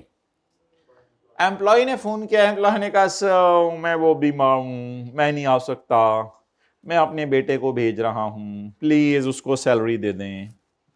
तो now it is paid to associate of employee. चाचे का पुत्र नहीं भेजेगा, वो होते पैसे लेके बाकी। अच्छा, तो एम्प्लॉयर ने अपने बेटे को भेजा कि पुत्र जाके मेरी सैलरी तू ले आ। तो now it is paid to whom? It is paid to employee और it is paid to associate of employee और a third party, third party, दोस्त ऑफ एम्प्लॉय। टक टक टक टक टक टक टक, दोस्त ऑफ एम्प्लॉय। मतलब ये बताने के कभी कभी ये हो जाते हैं, हम तो चलो बंद करा देंगे, अभी क्लास हो रही है। मतलब जिंदगी में कभी आप पढ़ना चाह रहे हो, टक टक टक, अगर ये ना होता तो मैं पढ़ लेता, इस तरह बाहर आ जाए, ये चलती नहीं, ये साथ साथ ये चीजें इसी के अंदर ही चला आदत डालनी है। हम तो बंद करवा रहे हैं, वो मैं अपनी जगह बात कर रहा हूँ। लेकिन अगर इस तरह हो जाए, अगर रिलैक्स, लाइट गई हुई है, रिश्तेदार आगे थे, मैं क्या कहूँ, मैं कहाँ से पढ़ूँ, मम्मी मैं किस पर कहूँ, बात नहीं। जिसने पढ़ना है वो हर हाल में पढ़ेगा, जिसने नहीं पढ़ना होता ना उसकी कहानियां कभी सुना करें। वो कज़न आ गया था, वो पंजाब यूनिवर्सिटी में उसने एडमिशन करवाना था, फिर वो एडमिशन नहीं दे रहे थे, फिर उधर ले गया, फिर उधर ले गया, मेरी तो अपनी बस हो गई, बस वो 2 क्लासें छूटी हैं, उस दिन से ये टॉपिक समझ ही नहीं आ रहा। फिर आगे सर मुझे बता दें सर, मैं वो अगला वाला टॉपिक पिछला पढ़े बगैर कर सकता हूँ सर? ना किया करें, तरतीब से चला करें। ओके, तो बताएं एम्प्लॉयर सैलरी किस किस को दे सकता है? एम्प्लॉय को दे दे, उसके एसोसिएट को दे दे, और अच्छा जी, अच्छा ऐसा भी तो हो सकता है, हाँ उनको बताएं सी हो रहा है इधर, सी हो रहा है यानी, और उनको पता नहीं, उनको बच्चे कुछ कोशिश कर रहे हैं पढ़ने की, ठीक है। An amount shall be treated as received by an employee if it is, अच्छा एम्प्लॉयर हो सकता है खुद पैसे दे दे, हो सकता है एम्प्लॉयर उधर ना बैठा हो और एम्प्लॉयर कहे यार तूने पैसे लेने आने, मैं तो थोड़ा बिजी हूं, वो मेरा दोस्त है फला जगह पे, उससे जाके पैसे ले ले। या एम्प्लॉयर किसी थर्ड पार्टी को कहे, अपने या रिश्तेदार को कह दे या थर्ड पार्टी को कह दे, तो तनख्वाह ले कौन सकता है? एम्प्लॉई, एम्प्लॉई का रिश्तेदार, या कोई भी थर्ड पार्टी। और तनख्वाह दे कौन सकता है? एम्प्लॉयर, एम्प्लॉयर का रिश्तेदार, या एम्प्लॉयर का कोई दोस्त, कोई भी तनख्वाह दे सकता है। तो इधर क्या लिखा हुआ था? पेड टू, और इधर क्या लिखा हुआ है? पेड। फर्क बताएं पेड टू और पेड बाय में। पेड टू किसको दी? पेड बाय किसने दी?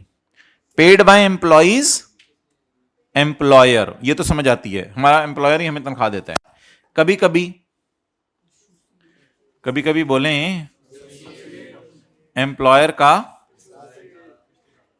रिलेटिव भी हमें तनख्वाह दे सकते हैं, मतलब एम्प्लॉयर का फोन करके यार वो मेरे कजन से जाके पैसे पकड़ लो, भी मेरे पास नहीं है, वो मैं फिर कजन के साथ अपना मामला कर लूंगा, बाद में कजन परेशान हो रहा है। अच्छा, और a third party under an arrangement with the employer, दोस्त ऑफ, एम्प्लॉई नहीं, एम्प्लॉई दोस्त ऑफ एम्प्लॉयर, एम्प्लॉयर का दोस्त तनख्वाह दे दे। तो वही बातें उधर लिखी हुई है बाय लिख के, और इधर लिखी हुई है टू। और अगली बात, it is paid by past employer. Cakes and bakes वालों 2 महीने की तनख्वाह मारी हुई है, गोरमे में आए हुए मुझे 4 महीने हो गए हैं, केक्स एंड बेक्स वालों ने तनख्वाह भेज दी, तो किससे पैसे मिले? पास्ट एम्प्लॉयर से। या किससे मिल सकते हैं? प्रेजेंट एम्प्लॉयर से। फ्यूचर एम्प्लॉयर भी कई दफा एडवांस में तनख्वाह दे देता है, आपको जरूरत हो आप फ्यूचर एम्प्लॉयर से कहें यार अगले साल से आपके पास आ रहा हूँ, थोड़े बहुत जरा पैसे को से जरा भेजते रहे, मुझे जरूरत है, फिर बाद में मेरी तनख्वाह से काट लीजिएगा। डन जी, चलें काफी हो गया, अब एक न्यूमेरिकल हमने करना है अटेंटिवली जी।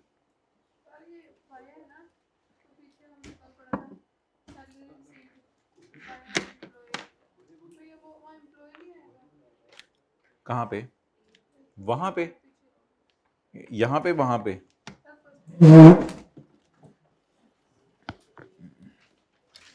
आप लोग ना निकालें, इसमें सवाल सुन के मैं जवाब दे देता हूं।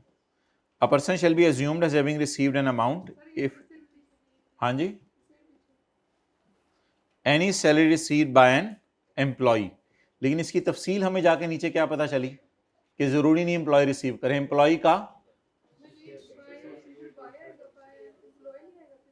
Any amount received by an employee from employer कर लें। अगर इधर फिक्र आपको कंफ्यूज कर रहा है, वो तो पेड बाय लिखा हुआ था ना, पेड बाय, वो तो इंग्लिश का फिक्रा पड़े ना, पेड बाय एम्प्लॉयर, तो ये पेड बाय एन एम्प्लॉय तो नहीं लिखा हुआ, रिसीव्ड लिखा हुआ है, इधर पेड लिखा हुआ है। मतलब सादा सी बात है, इंग्लिश का फिक्र है, ये देखें ना। अच्छा, जो भी सिनेरियो है, तनख्वाह तो एम्प्लॉय को ही मिलनी है ना, ये तो बहस खत्म होगी, तनख्वाह एम्प्लॉय को मिलनी है। अब ये फिक्रा किसी ने सही करना है तो इस तरह कर ले, any salary received by an employee from, बस तनख्वाह एम्प्लॉय को मिली, और इधर भी यही लिखा हुआ है। मतलब बात का तर्जमा तो वही बनेगा ना, salary is paid by employer, वही बात हो गई, salary is paid to employee, वही बात होगी। अच्छा, ये जी 0.6 है, इसका हम न्यूमेरिकल करने लगे हैं। 0.6 ये कहता है, ये हमारा आज का आखिरी कॉन्सेप्ट है। 0.6 ये कहता है कि आपको अगर गोल्डन हैंडशेक के पैसे मिले, किसके पैसे मिले? गोल्डन हैंडशेक के, जिसका नाम हमने थोड़ी देर पहले एक और भी रखा था, टर्मिनेशन बेनिफिट, जिसका एक और नाम भी रखा था कंपनसेशन फॉर रिडंडेंसी। ये जरा सही करवाओ, ये क्या मसला है इन दोनों का?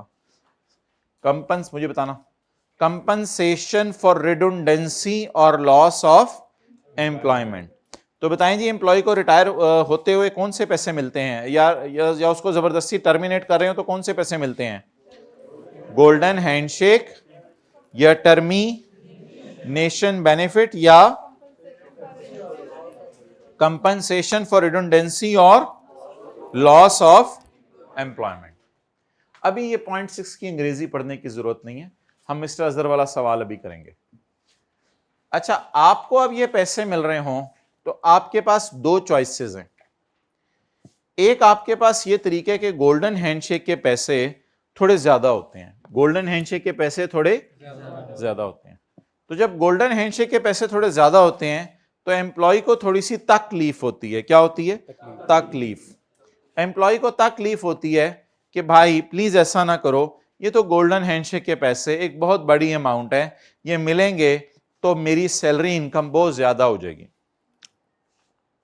जब मेरी सैलरी इनकम ज्यादा होगी तो मेरे बीवी बच्चे तो खुश होंगे, लेकिन मेरी सैलरी इनकम ज्यादा होने की वजह से स्लैब रेट में जाके रेट भी हाई लगेगा।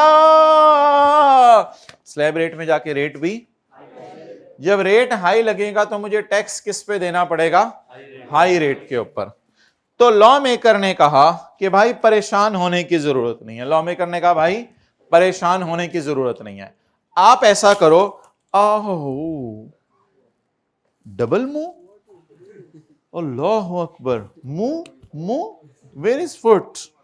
अच्छा, तो लॉ मेकर ने कहा कि आप ऐसा करो कि आप जो है वो इसको ऐसा करो कि पिछले 3 सालों का एवरेज रेट लगा दो। क्या करो? पिछले 3 सालों का। लेकिन ये रेट आपने बेसिक सैलरी पे लगाना है, हाउस रेंट अलाउंस पे लगाना है, या आपने ये रेट जो है वो लगाना है गोल्डन हैंडशेक के ऊपर?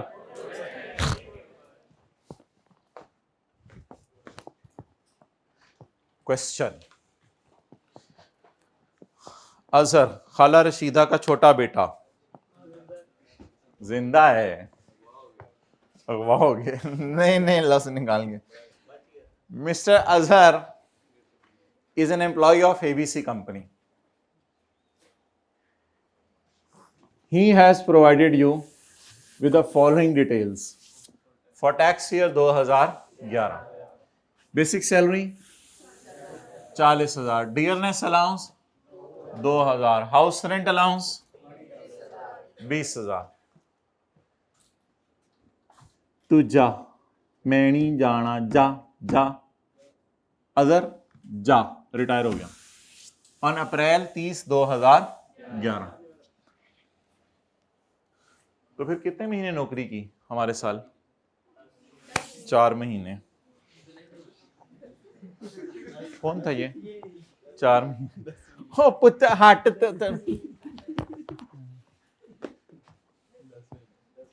और भाई जनवरी में हमारा साल शुरू होता है या लेक्चर 1 जुलाई में हमारा साल शुरू होता है?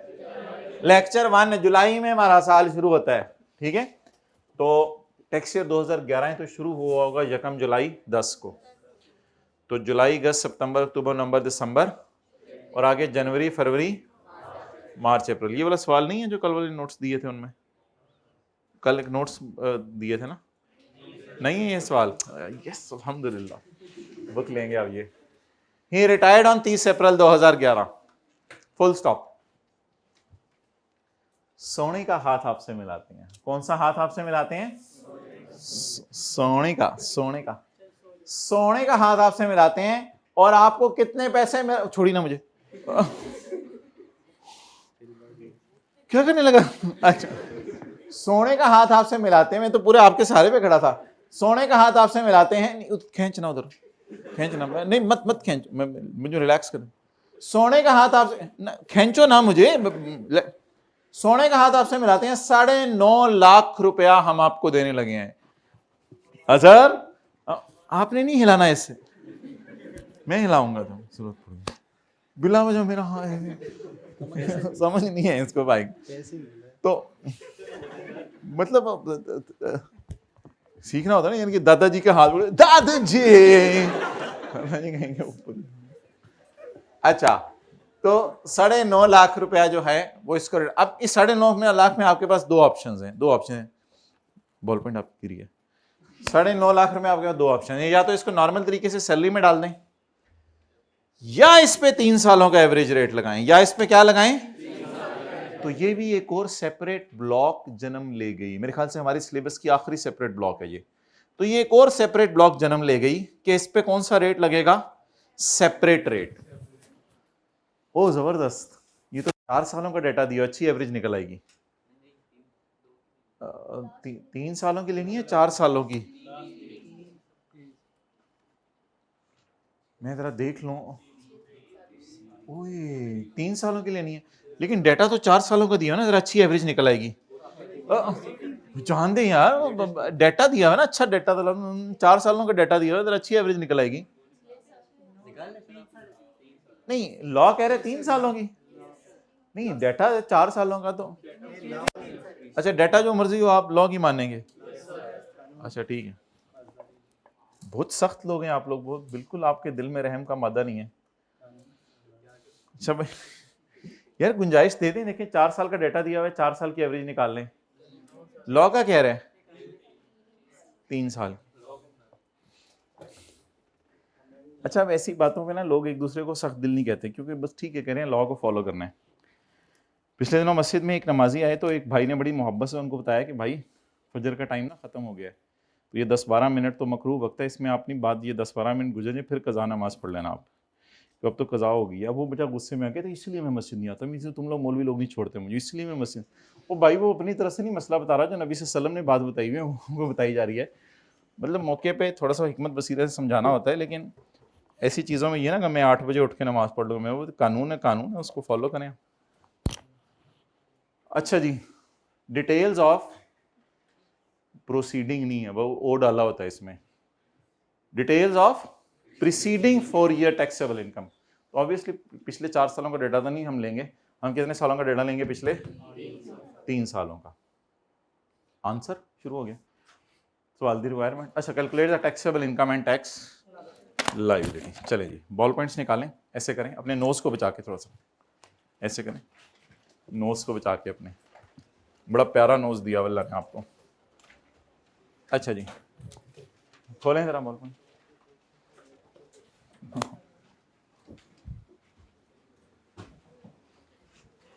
वर्किंग वन इनकम, ऐसे फ्रेश होके बैठ जाएं। इनकम फ्रॉम सैलरी,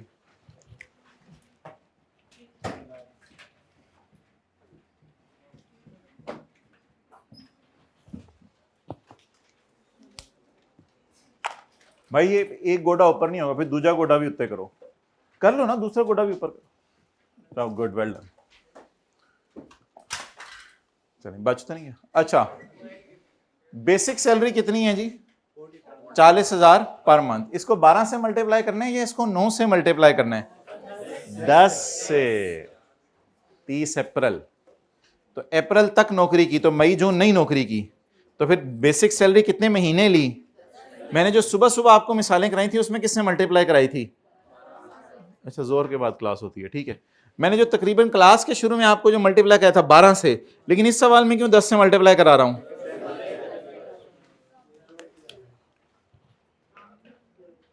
ये देखिए, इन्होंने बीएस लिखना है और इन्होंने लिखना है बैचलर इन साइंसेस, फिर मुझे कहते हैं बेसिक सैलरी क्यों नहीं लिख रहे। ऐसे ऐसे बच्चे आ रहे हैं पेपर में, ऐसे ऐसे बच्चे आ रहे हैं। आईएएस 16 के सवाल में उन्होंने एनआरवी लिखा हुआ है। कैन यू इमेजिन, आईएएस 16 के सवाल में एनआरवी लिखा हुआ है। एनआरवी क्या होता है, हमने उनसे पूछा ये क्या है, कहते हैं न्यू रेजिडुअल वैल्यू। चपेड़ मारे बंदा, न्यू रेजिडल वैल्यू।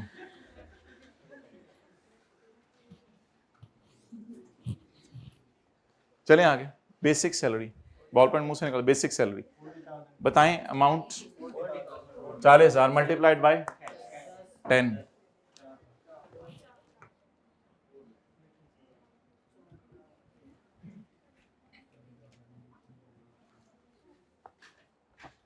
जी आगे। डियरनेस अलाउंस मैं क्यों दूं 1000? लोग कह रहे हैं मुझे 2000। आप लोग कहते हैं दें 1000 तो फिर भी समझ आता। दें और नहीं दें 1000, 5000 दे दें। डियरनेस अलाउंस 2000 ज़रब 10 इज इक्वल टू 20,000। कैलकुलेटर निकाल लें, क्लास खत्म होने वाली है, अब तो निकाल लें, मेहरबानी। बंदे रखे हुए कैलकुलेशन के लिए, मुझे कभी कभी लगता है आप लोगों को देख के। हाउस डियरनेस होता है महंगाई अलाउंस, ये नहीं होता कि तू मेरा डियर ये ले allowance. House and allowance is 20,000 per month. किसी के पास किसी चीज का रैपर है तो इस तरह खोले कि सबके जज्बात जो है वो जाग उठे। नहीं आवाज आई कोई?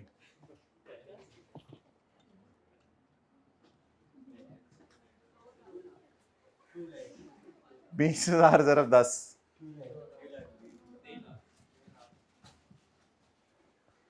ये चुचड़ मुचड़ नहीं करना, शॉपर को खोलने को कहा था। अच्छा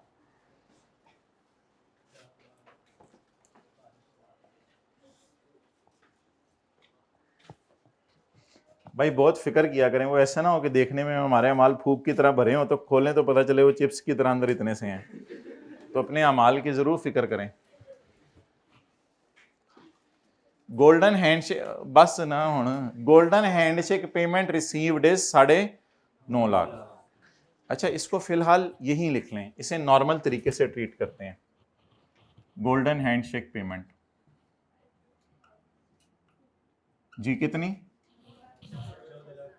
14,50,000। माशाअल्लाह सुभान अल्लाह इन्ना लिल्लाह। 157000।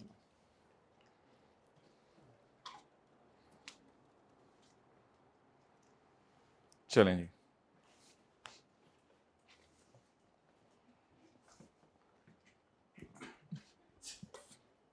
क्या पुशअप्स कहते हो आप लोग? सुबह उठ के कितने की निकालते हो? अच्छा थोड़ा सा जरा जरा मैन पावर पहले से ही है, उसको रिफ्रेश भी रखा करो F5। अच्छा अब मुझे ये बताएं, मैंने क्या दो ऑप्शंस हैं। एक ऑप्शन ये है कि इसको ट्रीट करें एज अ नॉर्मल, यानी नॉर्मल बस ठीक है, बेसिक सैलरी अब सारी चीजें जमा कर ली, इस पर टैक्स लगा दें। अब सवाल का answer option 1 treat blade, treat blade,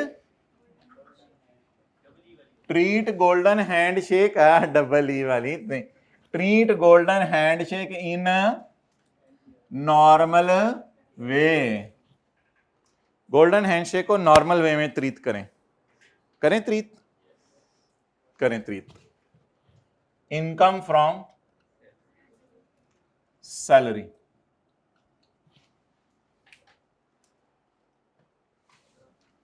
वो 570,000।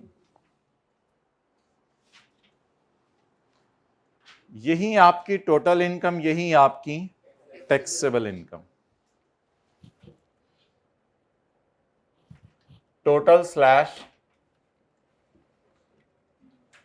Taxable income. जी बोलें,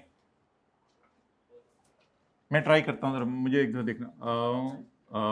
OAEUT, यही आ गया, जबरदस्त। आप घर जाके बताया करें, सर कैलकुलेटर के बगैर फिगरें निकाल रहे होते हैं। देखिए टोटल माशाल्लाह कितना अच्छा कर लिया हमने। अब इसका टैक्स निकालें, टैक्स निकालें, जल्दी करें भाई, वो CR वालों की भी क्लास है, जल्दी कमरा खाली करना है।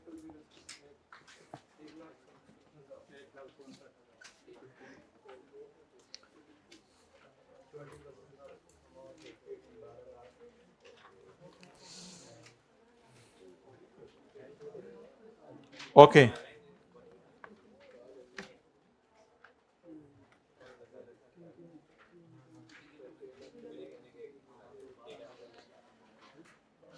चैप्टर 4,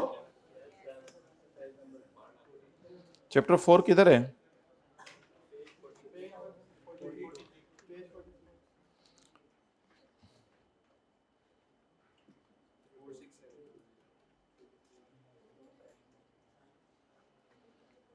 ये तो सारी सैलरी है ना, तो इसमें तो फिर टेबल 2 ही लगना है बस। वैसे देख लें कैसे हम देखा करते थे। आपको पता है इस फिगर का हम लेते थे? जी बोलें।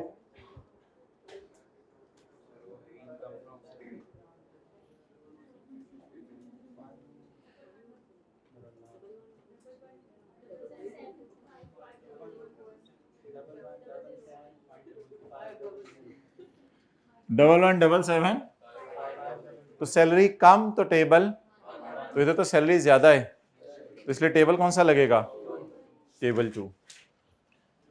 सर आप तो आगे चल पड़े हैं, सैलरी का चैप्टर शुरू हो गया है। मैं अब बहुत सीरियस हो गया हूँ। इस वीकेंड पे मैंने capital gain, property, other source ऐसे ज़बरदस्त तरीके से रिवाइज करना है, क्योंकि मुझे पता है अगले वीकेंड्स पे तो बिजनेस और सैलरी के जब न्यूमेरिकल चलने हैं तो उन्हीं को मैं रिवाइज कर लूँ, बड़ी बात है। और शाम को मैंने टैक्स क्रेडिट्स भी रिवाइज करना है।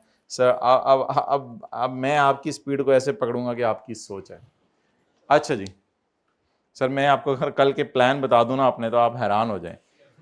ये कोई प्लान नहीं है। अच्छा, 15,70,000, 6 बजे बैठ जाइएगा सुबह मेरे ख्याल से, और तकरीबन जो है वो 10-11 बजे तक फारिग हो जाइएगा, ये property, other source, tax credits वगैरह, कैपिटल गेन रिवाइज करके। चैप्टर 4 तो वैसे ही आपको याद है, सुबह 6 बजे। टैक्स 6,000, 11% ऑफ 3,70,000, 46,700 बस।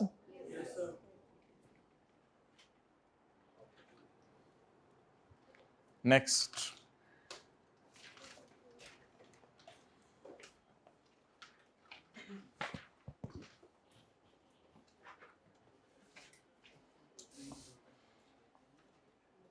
एक लगाऊंगा मैं आइंदा ऐसे किया तो।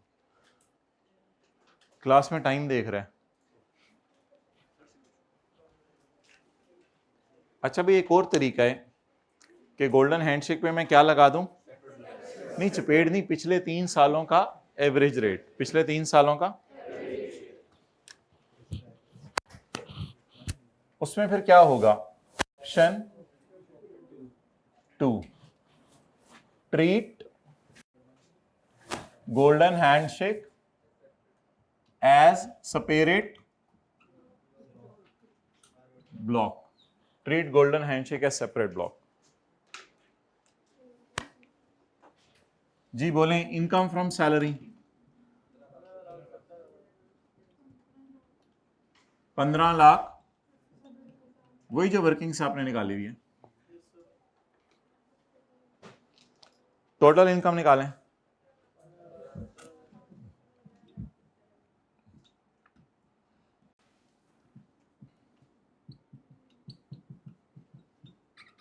Total income.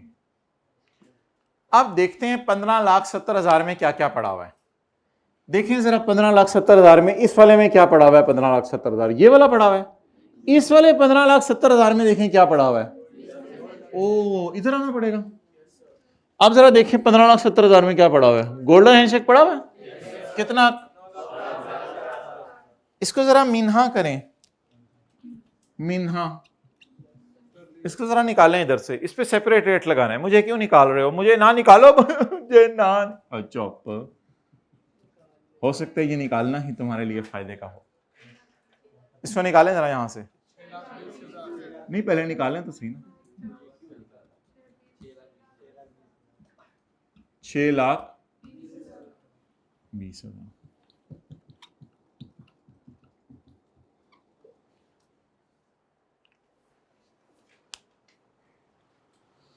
अब क्या करें, किस पे क्या करें और किस पे क्या करें और किस पे क्या ना करें?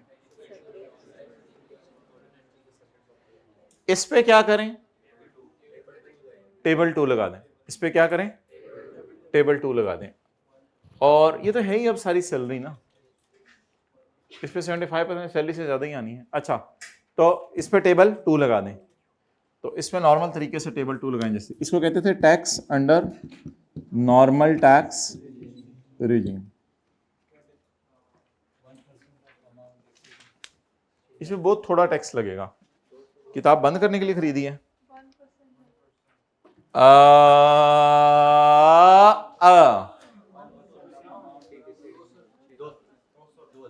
अब ये बच्चे पूछते हैं 1% कहां से आया, चैप्टर 4 का टेबल खोलते नहीं, फिर घर जाके पूछते हैं ये वो दोस्त को 1% कहां से आया था, ये 1% सवाल में गिवन था 1%, चैप्टर 4 में गिवन है 1%। 1% of amount exceeding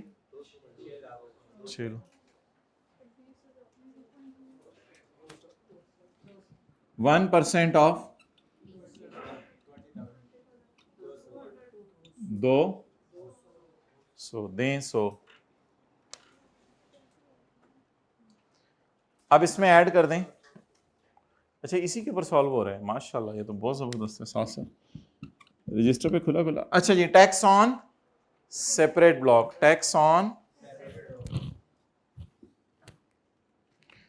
tax on golden handshake, इसको थोड़ी देर के लिए हमने निकाल दिया था। इस पे कौन सा रेट यूज करना है? पिछले 3 सालों का देखने चलते हैं, पिछले 3 सालों का एवरेज रेट। चलिए चलिए चलिए चलिए चलिए चलिए, पहुंच गए। बड़ी सी बात है बस। जो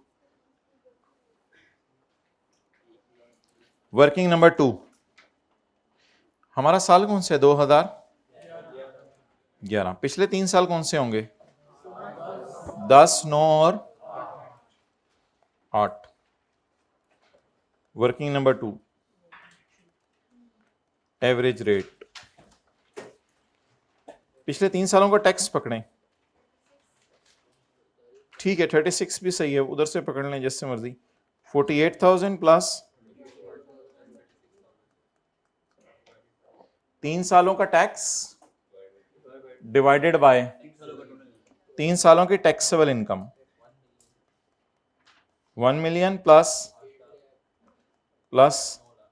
8 लाख प्लस 9 लाख। इसको 100 से मल्टीप्लाई कर दें, 4%। पिछले 3 सालों का एवरेज टैक्स क्या आ गया? 4%। यानी पिछले 3 सालों से एवरेज रेट इस पे हम टैक्स दे रहे हैं 4% पे।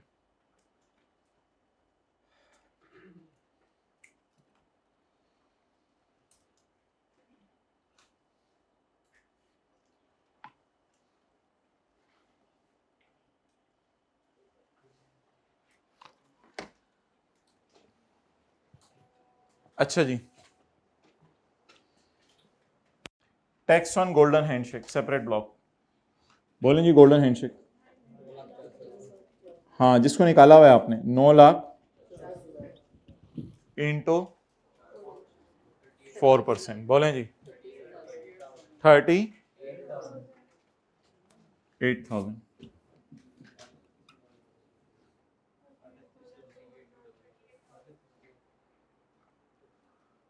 38,200। अब बताएं आपका क्या ख्याल है कि इन साहब की कौन सी वाली ऑप्शन बेटर है? इन साहब के लिए कौन सी वाली ऑप्शन बेटर है? क्या ये 46,700 गवर्नमेंट को दें या 38,200 गवर्नमेंट को दें? तो ऑप्शन 2 इज बेटर। तो इनके पास एक ऑप्शन अवेलेबल है कि पिछले 3 सालों का एवरेज रेट भी यूज कर सकते हैं। और अगर पिछले 3 सालों का एवरेज रेट ही कोई 18-19%, 20% होता तो फिर पता नहीं शायद जवाब डिफरेंट आ जाता।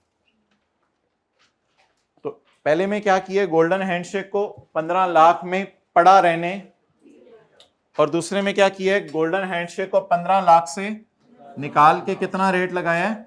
इससे एक और फायदा भी हुआ, ये गिर गया, इस पे भी रेट कम हो गया था, ये भी तो फायदा था ना।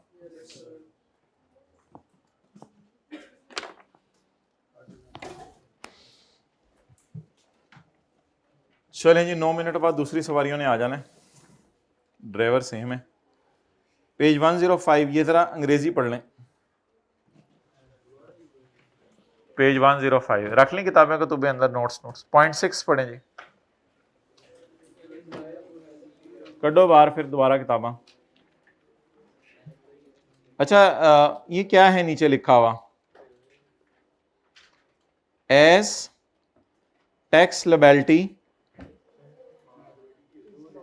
is lower in case of golden handshake treated as this option is feasible for taxpayer।